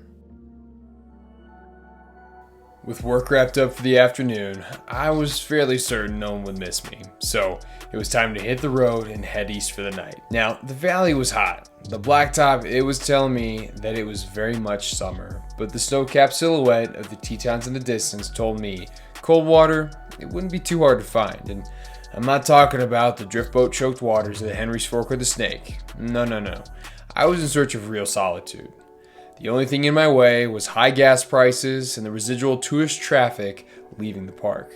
So I patiently gripped up my peanut butter, honey, and pretzel sandwich and watched the hay sway all the way to my canyon access point.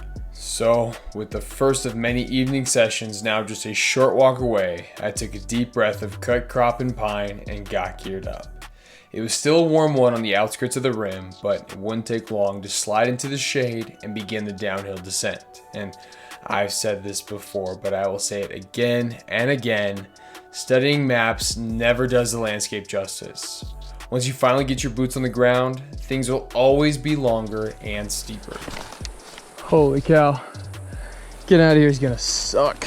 The vertical drop on this poor excuse for a trail had a very similar trajectory to the Gunnison Gorge in Colorado, but luckily for me, it might have only been a quarter the size and we made it to the river in no time.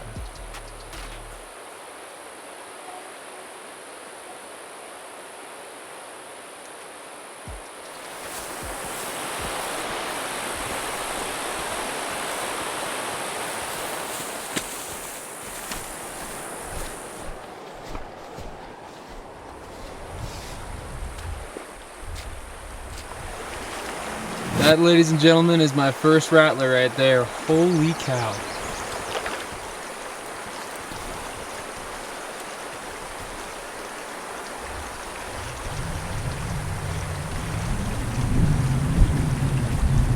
That's why you should be real careful when you come down to the canyon. Good golly, Miss Molly.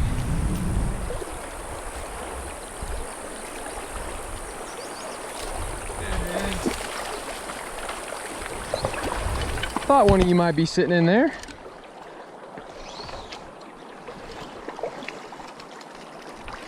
All right, I'm heading down. Don't lose you. Yeah, there we go. Well, oof, that is one beautiful fish, and I think he is more than ready to get back. So let's send him back in the drink.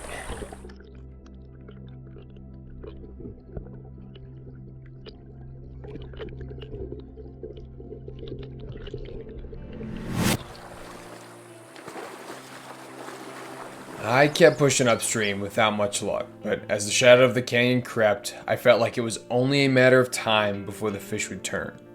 I meandered up a side channel, and it didn't take long to spot a nice trout holding in the back of a pool.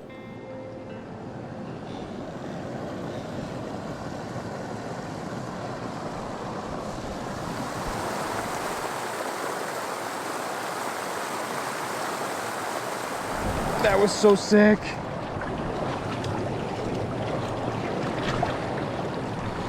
Yes! Yeah, baby, let's go! Hopper muncher. Wow, that is an absolutely gorgeous fish. That's amazing. See you, buddy. Alrighty, that fish is back. And I got two quick things, so bear with me here. First and foremost, I saw that fish eat. So I've always kind of got my eyes on the water. And as I was approaching this next run up and over this log, I saw one come up and I'm like, okay, I'm gonna back off real quick. I positioned myself behind the rock to give myself some cover so, you know, he didn't see me. First cast in there, he came up and crushed the chubby. I mean, that was textbook. Right as the sun is starting to come over the canyon, hopefully the evening bite's starting to ramp up. We're looking at just after 5:30. And yeah, I mean, that was awesome. And what makes it even better, the second thing I'd like to mention is that was our first trout on the new rod. So Postfly sent over a bunch of new rods they wanted me to test out. And this is an 8'5" 5-weight, but it's a glass. And my goodness gracious, it casts like butter. And I mean, that was a ton of fun. So we had the honor and the privilege to take the plastic off and you know the deal, christen this bad boy into our arsenal. And what do we got here? Can we get around it without touching it? So I don't want to touch you in any way, shape, or form. Yeesh.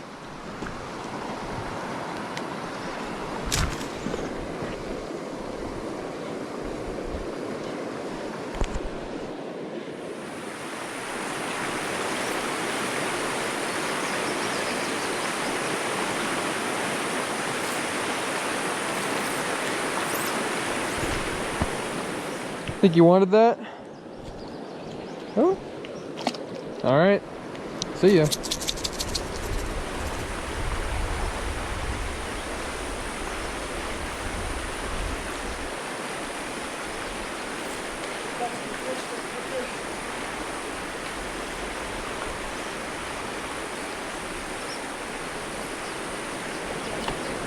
Oh, you're gorgeous, buddy. Just an ant munching beauty. Yes! Yes, dude, let's go! Much obliged, sir, much obliged. Mr. Ant Muncher. Well, that was easily our best fish of the day, and he fought back fine. He actually jetted off, man. These western fishmen, they are floppy. But I want to take a minute and kind of talk, so again, I apologize if I'm rambling, but I think it's important. I want to talk about my rig. So, on my 5-weight, I've got an ant and a chubby, essentially a hopper and an ant. And why I'm doing this, it's more of a prospecting rig. So I don't know what the heck is going on right now in the West. I just touched down, and especially in these isolated canyons, I mean, there's no telling. But what I do know is that these cutthroat are opportunistic. They're gonna grab whatever comes by them because growing seasons are short. I mean, it's mid-July and it's still kind of chilly. Like it's not like summer is in full force yet. But what I want to say is that an ant and a hopper is perfect because right now, if you can kind of hear over the sound of the current, there are grasshoppers everywhere, and I've seen ants around. So this is at least something that the fish are seeing. You know, we don't know if there's caddis hatching, we don't know if there's salmon flies hatching or stoneflies, whatever it might be, but we do know there are grasshoppers and ants present in the system. And so far, that's what they're munching on, man. It's so good. Now, with this being an evening session on a new river, I didn't want to push the envelope all that hard. I made my way up to a difficult rock pool that seemed to be holding a lot of fish, and I did my best to use the length of my rod and reach of my arm to get a proper drift, but with slippery rocks and fast current, I got one fish out of there and decided to head back downstream to finish out the night. Seeing this short section of river transform in a matter of hours was such a treat. Most of my bigger adventures involve crushing the morning bite and hiking out as the sun goes down. It is so seldom that I get to see clouds of hatching bugs accumulate in the golden glow. I definitely could have capitalized on a few more bites, that's for dang sure, but at this point, every fish, no matter how small, was just extra gravy on top of a successful evening session. With the sun setting fast, I knew I only had time for one more run to fish. Following the trail down, it was a nice looking run, and I finally found a snake that wouldn't kill me. This must have been a good omen to end my evening session.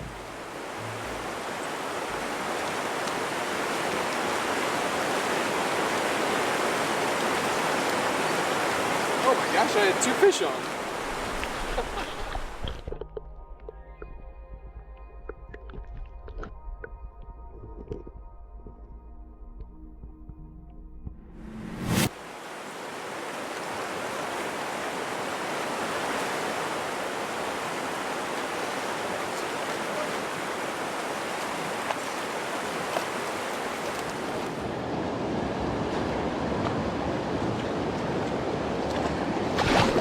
Yeah!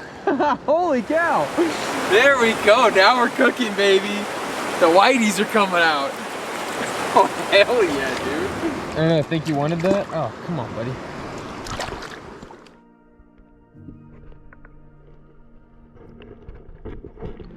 Now, there might be a few of you out there who are wondering what the heck that fish was, and hey, I don't blame you. Those are mountain whitefish, and before I came out west, I had never even really heard of them, caught them, none of that. But they're native to the western United States, and I don't know, it's super cool to come to a watershed like this and be able to catch native cutthroat and native whitefish, all on the same flies too. I mean, they call them bycatch. I don't know. I like them. They taste great, and they fight like the Dickens, man. That's awesome. But our day's winding down. I'm thinking we might, you know, give it a few more casts, but otherwise we need to boot scoot boogie our way out of here.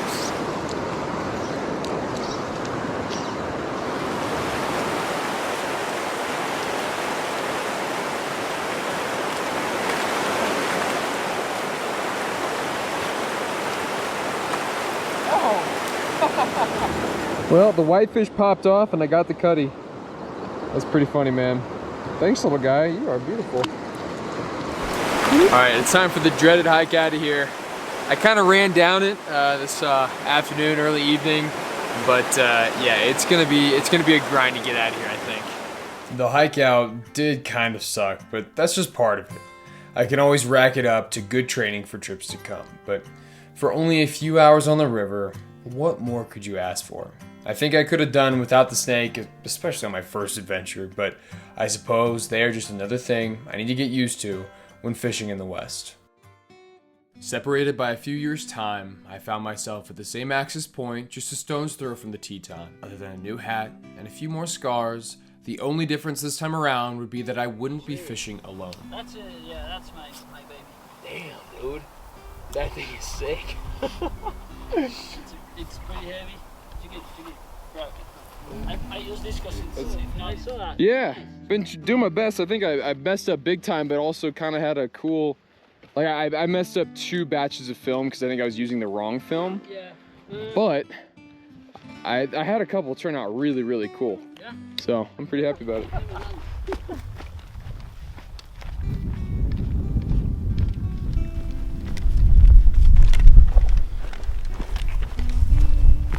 Again, like in similar paths, but totally different arenas. So, you know, I've never been to Argentina. You've been to the United States a couple times. Like, where would our paths have crossed otherwise? Yeah. You know? I'll tell you what. You gonna go fish that first hole down there? That looks pretty good to me. Let's go. This evening, I was joined by my new Argentinian friend, Toribio. He was road tripping through the area, and thanks to the powers of Instagram, we linked up to do some fishing. Letting better memories lead my not-so-great decision-making, I figured this would be a great option to get on a few fish with relatively low risk. Now, we'd seen a few anglers leaving as we first jumped down into the canyon, but that shouldn't be enough reason to cause such a slow start. I think I'm gonna try and Tokyo drift right next to that rock to start a couple. And then I'm just gonna punch him up under that log as best I can. A little tough, but we're gonna see. There might be one more, and then I might start trying to punch up underneath it, kind of side on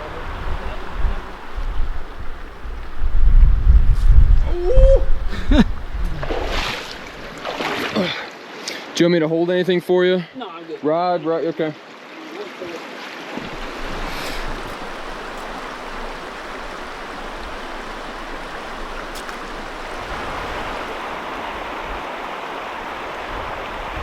Oh, something eat that, come on. Oh yeah, there you go. Beautiful.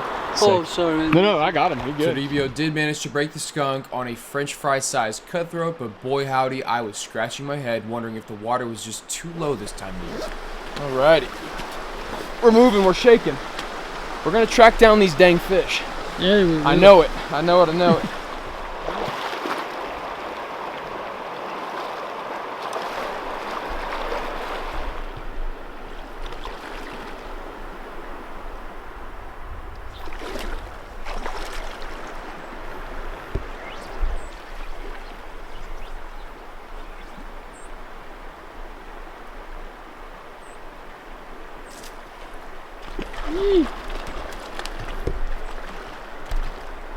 Let's go. Come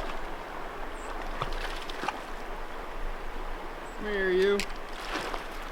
Yeah. No skunk. You wanted every bit of it. Sick. Cool? Yep. Ready to see him back? Oh yeah. I'm gonna lift. Oh, tail slap, dude. Give you some fishy ducks for that. Oh, Let's yeah. go. I mean, getting the skunk off was most certainly a good thing, but at this point in the outing, I was surely convinced something was up. Granted, it was much later in the season, and the water, it was just dreadfully low. Maybe the fish had moved further upstream to escape the heat, or they dropped down into the main Teton waiting for winter. It's really hard to say. I couldn't help but be a bit frustrated for failing my new friend, but a few smaller cutthroat here and there did help quell the sting of embarrassment. Hell yeah. Sweet, man. Yeah. And our friends could have been fishing right here, but, you know, a couple hours ago. So Yeah. they could have caught a couple fish, put a couple holes in the mouths, and they could be pushed down a little bit more than they would be otherwise. Yeah.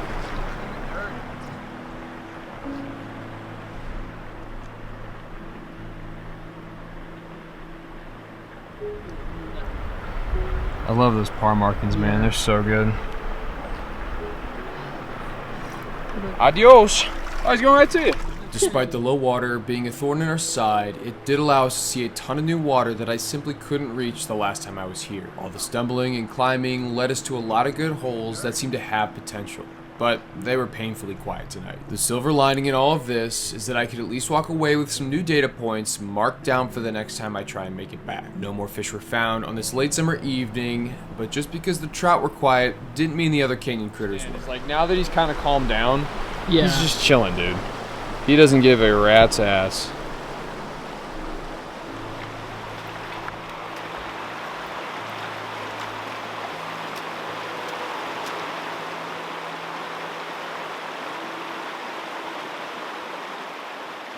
All right, let's really keep our ears peeled, Okay. because as we go through this tall grass, these kind of rattlesnakes are crepuscular, so they're very active right before dusk and right before dawn. So one last look at her. It's a really cool creek, man. I'm ashamed it didn't live up to the hype. We could have gone a couple different other places, but No, man. chose the wrong one. You gotta go with the sheep. Yep.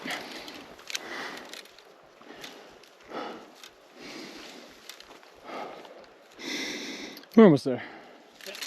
It makes you pay.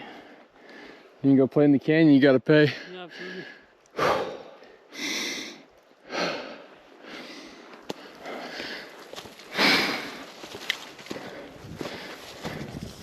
Hey.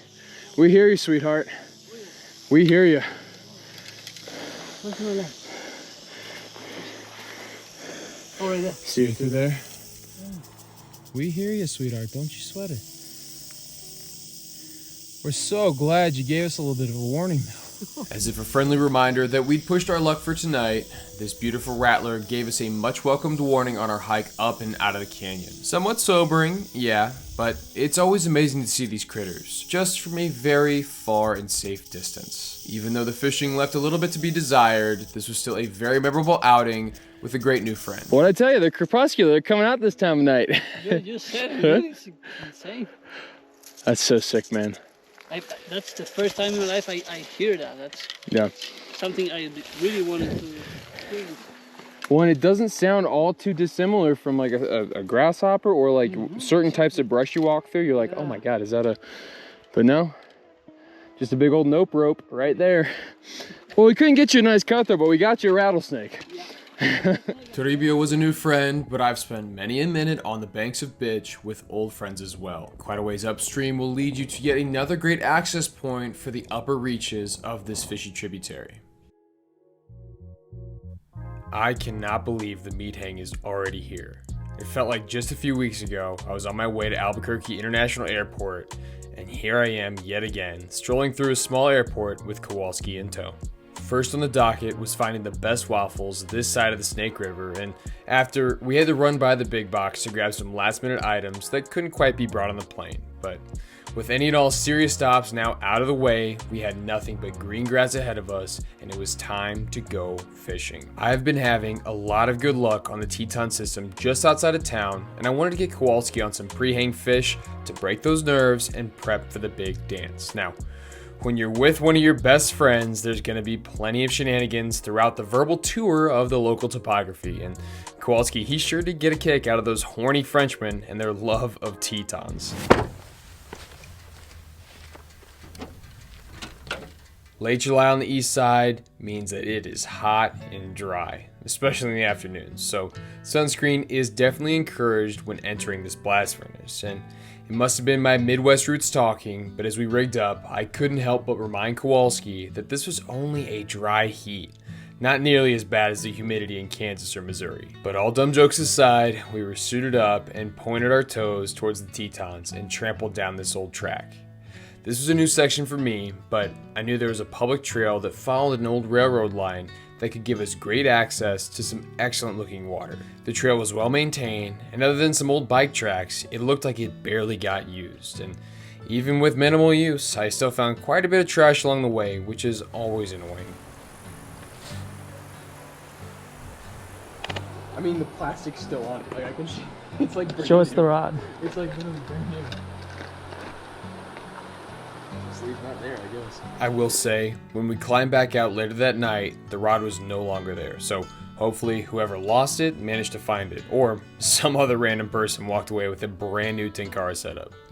Anyway, we cut downstream with a measured pace because a butt-busting fall, it would be the last thing either of us wanted right before the meat hang, and even though we were making good time, there were plenty of distractions along the way that helped to slow us down. We clearly had some expert fishermen to compete with on this downstream section, and I had to fight the urge to pick this little fella up. Luckily, not too far down the way, we found another one that we could give a cheeky garter gander to. Dangle Angus. Modern day Steve Irwin here. Oh, wait, good day, mate. His camera shot. There he goes.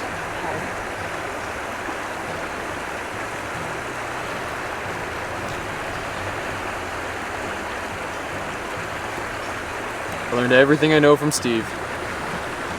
All right. What a beauty. What a beauty. Now, of course, we didn't come here for snakes, we came here for Yellowstones. It was time to buckle down and find some fish.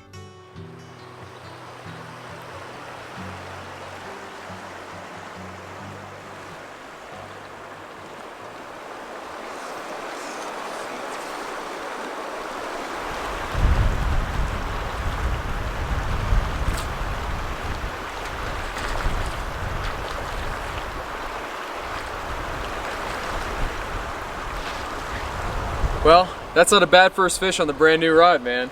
What a great fight, what a great take, eating the dry fly. But yeah, when you're out in the west, the cutthroat, they're looking up, man. That's phenomenal. And just like that, the skunk was off, and so too was the plastic on this new rod.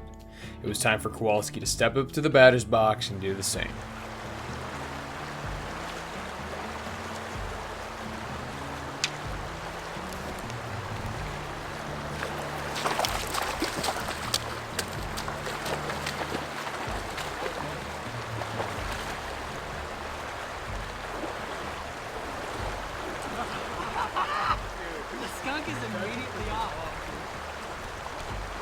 This big Yellowstone cutty was exactly why I wanted to check out this new piece of water. That plump hopper was pinned 8-ball corner pocket, and once we got him to the net, it was clear he wasn't going anywhere. Now, even though this fish looked a little beat up, It had a whole lot of fight left in it and kicked off with some serious attitude. Well, skunk's off. Skunk's off. Good stuff, man. Great stuff. Great stuff. Now, after we'd each managed to get the skunk off, the urgency to catch fish kind of went out the door, and we could already say that it was mission accomplished, but this didn't quite help with our ability to actually catch the fish. Take a couple steps towards me so that you can angle yourself a little bit better against that tree so you can cast further in. There you go. All right, now really punch that bank where you saw him. Oh, set! Oh, man. That was big. I only managed to pick off a couple more fish as the sun started to set, and they really seemed to be looking up, but for whatever reason, I could only get the small ones to commit to actually taking my bugs. We both knew going into this session that the fishing would kind of take a backseat because we had some other stuff that we wanted to film first, so just getting on a couple fish was more than a big win for the day. And as we headed towards the bridge and back in the direction of the truck, thoughts of an early morning were already starting to creep in the back of my mind. Opting to head upstream this time, this is the furthest I've ever been in this system. I gotta be honest with you, this is where things really get wild. Word on the stream is that grizzly bears will come off the backside of the Tetons and run this corridor, but don't let that stop you from fishing this great stretch. A 5:30 departure was an absolute luxury compared to the white-knuckle nightmare of yesterday's 3 a.m. exit time, and I usually don't like to say this, but we kinda deserved it. After all the running around we did, we were all whooped. We needed a bit of extra sleep to let the diner food binge digest and to rest the legs from that fast pace. And a later start, it's always a risk, but landing at the empty access point, we rigged up with no real sense of urgency. The Teton morning was calm and quiet, and no other vehicles, farmer or fisher for that matter, graced the gravel road. So we're gonna be hiking that a ways, and then we're dropping down, and we're gonna be in this canyon all. Even though we weren't all that far from the river, it would still require a decent hike to get down there. And to the common eye, the uniformity of the hayfields glistening in the grand morning splendor might lull one into a false sense of security. Town is right around the corner, and the farms are frequented by their tenants. But with the Tetons looming in the distance, it would be a disservice to lower your guard. This watershed, and others like it, are still very much wild, and between the elements and the critters, the unprepared angler could be in for some serious trouble. I was contacted via Instagram after this adventure and alerted that some folks staying in a cabin along this same river spotted 2 separate grizzly bears loping down this river corridor. It might seem a bit overkill to always carry the bear spray on my hip, but these are the kind of risks you have to assume are always going to be waiting for you, even on the outskirts of grizzly bear country. Luckily for this trio, we were able to shuffle down the trestle without bumping into a bear. However, we did bump into 2 subscribers who were just starting their day on the water as well. So if y'all are watching, it was awesome to talk to you guys, and I hope you had an amazing day on the water as well. And in the hopes of keeping a fair bit of distance, we gave them some space and shot upstream quite a ways before we decided to wet our lines and start fishing hard.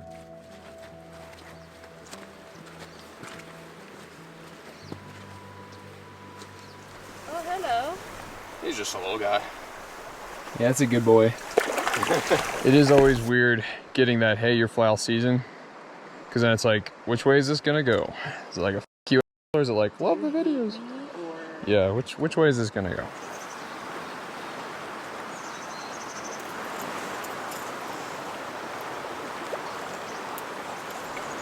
Let's go. You can see the bounty. You open your hand, man. I can't, he's gonna fall out. Good. Skunk is off. Alright, flag, buddy. Come on, you can do it.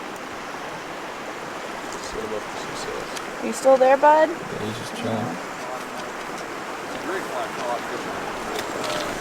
Its flaw is after it's like a one and done, they get sunk, either a bite or a fish caught with tends to sink. I thought he fell out. He was so little. Maybe not the same one also.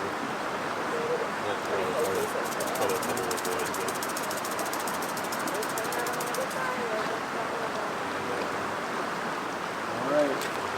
That I would say up by that wall, you put this pretty good. If you can high stick it up and over that main seam and that canvas, that looks excellent. That looks disgusting, dude.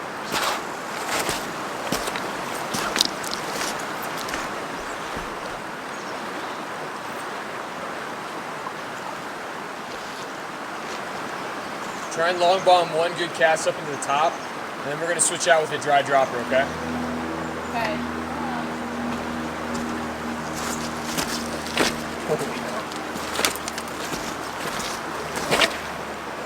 Nice.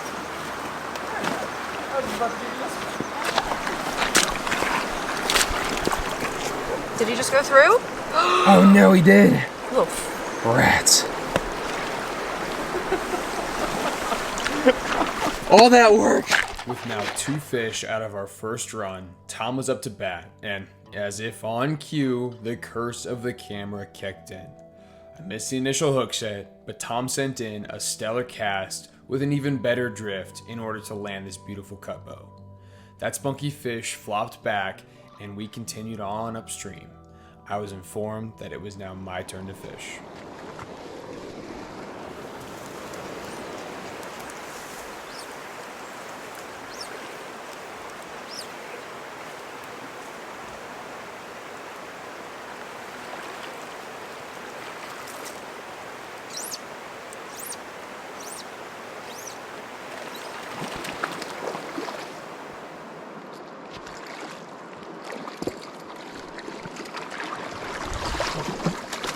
There we go.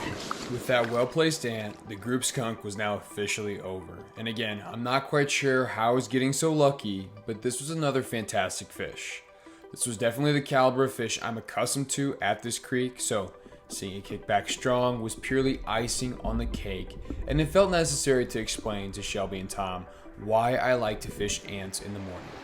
It's, I don't know if you guys can tell on our walk in, but the grasshoppers are very slow in the mornings, but ants are very busy. The ants are always working, and that's why I find the ants are a very good morning pattern. Towards the afternoon, it kind of tapers off because I think the fish have bigger targets to go after, so they're like, I don't know. More calories. Yeah, so they're going for those higher calories, maybe not paying attention, but this is like, it's like a little Pop-Tart, a little nice Pop-Tart in the morning. On top of seeing plenty of other bugs throughout the day, one of the coolest things we witnessed was the entire life cycle of stoneflies. And not sure the exact species, I would just simply call them Yellowstones, but it was amazing to get to see their nymph stage, the husks on the rock, and then finally the big flying adults. But after bothering the big bugs, we continued with our leapfrog pattern and moved upriver. Now, I'm not sure why Tom and Shelby weren't getting bites, but it hit another lull.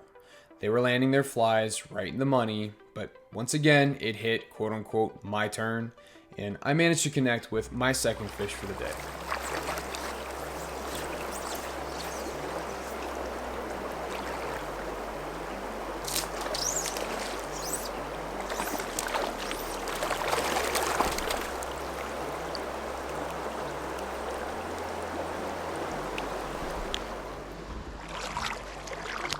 I hate to repeat myself, but again, these two were fishing hard without much luck. We were throwing the exact same flies and working very similar approaches.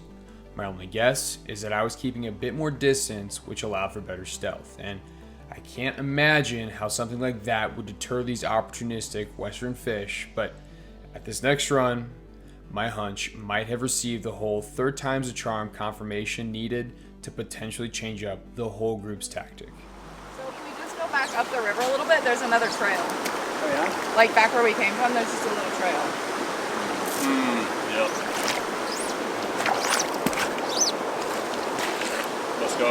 Guys, I tried my hardest on the last. You did a great job. You did a great job. I mean, I tried my hardest. I don't know what you wanted. Yeah, but then the problem is finding that road again. I can show it to you. It's really easy. Okay, I believe. I have good directional sense, don't I, Tom? What a beaut. What an absolute beaut. I guess it's one of our turns. Huh? I guess it's one of our turns now. Do you want my minced bits? Well, mid-morning has been a struggle, but that's probably our best fish of the day. This is the caliber I know is in this river. It's just, yeah, it's been tough. We've been fishing them hard, and it's, I don't know. It's a grind. We're trying so hard. But I think it's time to get this guy back. Well, I'm gonna show it to you so you can tell me. So, back this bend, it's like where those dudes were, kinda, maybe a little bit. But there's this trail that goes up, and then it just shoots back across, back to the bridge. You gotta be careful because that was on Friday. So, we're just now skirting into BLM land, but that would have been owned by. So the trail is down on that point. Preemptive skedaddle. Because there was no clouds and then that one started poofing. Not that that's anything right now, but it's poofing. You don't need that. No, I don't want to get flooded out. It's saying thunderstorms likely after 6. Yeah. Yep, with the percentage still at 2 to 3 p.m. is where it picks up. Okay, alright. But it didn't say thunderstorms likely earlier, it just said scattered thunderstorms. But now it says thunderstorms likely. With caution steps, we had now well overextended ourselves. The bridge and trail were now well out of sight and would require quite the effort to get back to. If a storm were to hit, we could be in some serious trouble. So we all agreed this should be our last stopping point, and luckily for us, Tom made the most of it. Let that lay down. He won't.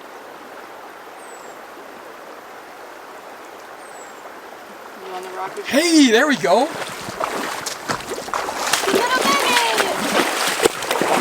Little baby! That into it. Yeah, dude, the afternoon's turned around. Let's go. We're in the shade. Okay, just getting some nice zoomies. Beautiful. Hold them right there for me. Nice pan of them. Beautiful.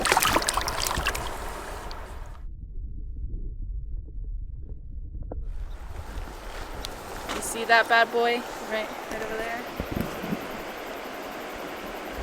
You can probably hear it too. Yeah, there's a line coming.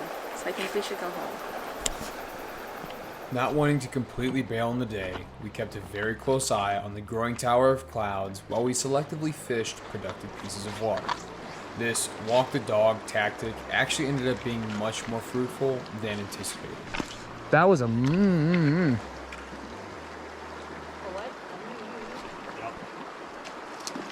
Yes, it's a whitefish! Yes! Oh no!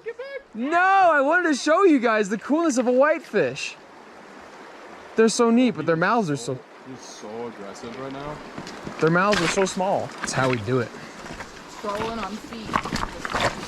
Covering water. That's what we do here.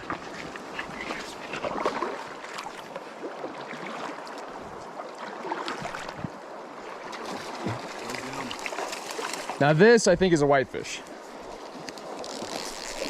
Oh!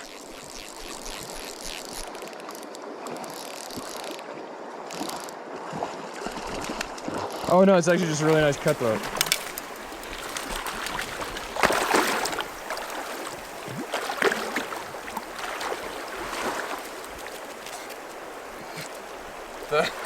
The drive-by, making it work, man. Good fish. Not a bad fish for a cheeky afternoon bite. All right, just gonna set him down right in here. No. All right, see ya. See ya. Bye. You going?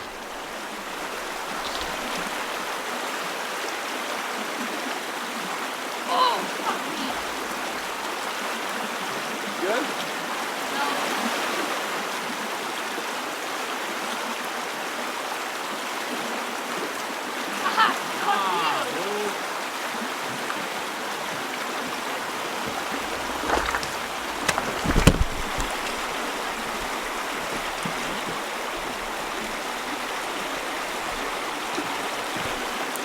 I could feel the pain of losing that fish, and unfortunately, there wasn't much you could have done. Most likely, it was just a loose hook set and it slipped out, and no question, that was the biggest fish of the day.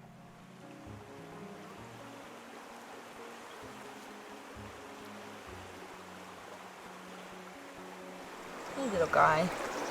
You want some water? Alright, I'm ready whenever you are. Or I guess whenever he is. Nope, no. Let's go that way. Nice. That little fish would be the last of the day and, unfortunately, for the trip. We hiked back up and out of the river valley with just seconds to spare. Once we reached the truck, a fierce mountain squall tormented the area well into the evening. We made the right decision, but it was sad to think that the trip was now officially over.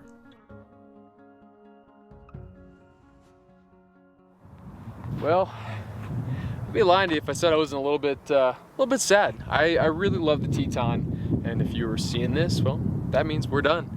And I know I didn't really cover every single inch of this river. It'd be kind of tough to do. However, I'm trying to show you, as much that kind of pertains to the fishermen, especially the wade fishermen, as possible. We got to see some lower parts, we got to see the middle parts here, and some of the upper parts, Bitch Creek and the convergence and everything, and all the different dams. It's a big system, and there's a lot of dang water.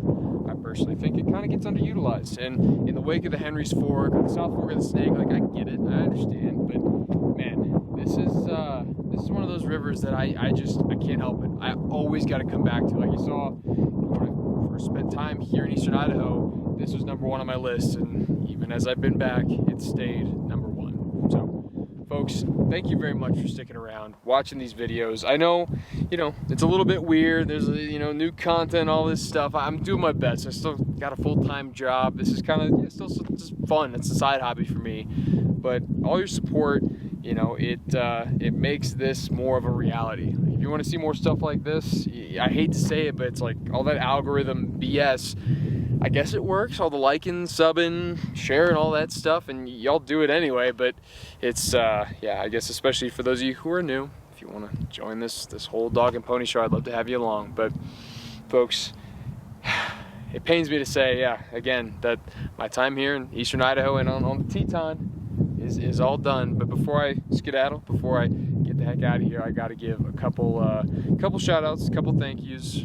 First and foremost, all the folks on the Patreon. Again, equipment, gas, food, all this stuff that makes this whole machine work. It takes a lot of money, and for those of you who are willing to donate a little bit of your hard-earned cash, it means the world to me. And I sometimes feel a little bit scummy even having it, but even what you guys do contribute, it makes a huge, huge difference. So thank you. And going off of that, all the partners, all the fly season partners, like always, you guys are making this ship run with the equipment and other stuff behind the scenes. It just, I don't know, again, it means so much to me that there's people out there that want to see this thing work. I know I want to see it work, and it's cool to have other people tag along and say, hey man, like, I believe in you. So again, thank you, thank you, thank you. One last thing, if you ever have any questions, check the research links down below, because I always post them there, or feel free to DM me on Instagram. That's kind of the best way to reach me. I'm usually pretty responsive there. So yeah, I love talking to fishy folk, and yeah, this is all public. This is for you. It's not my secret spots. It's just something that I rambled across one time. So folks, that'll do it for me.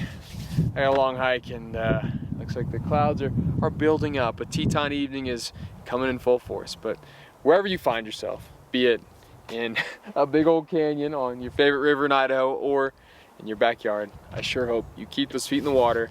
And until next time, tight lines.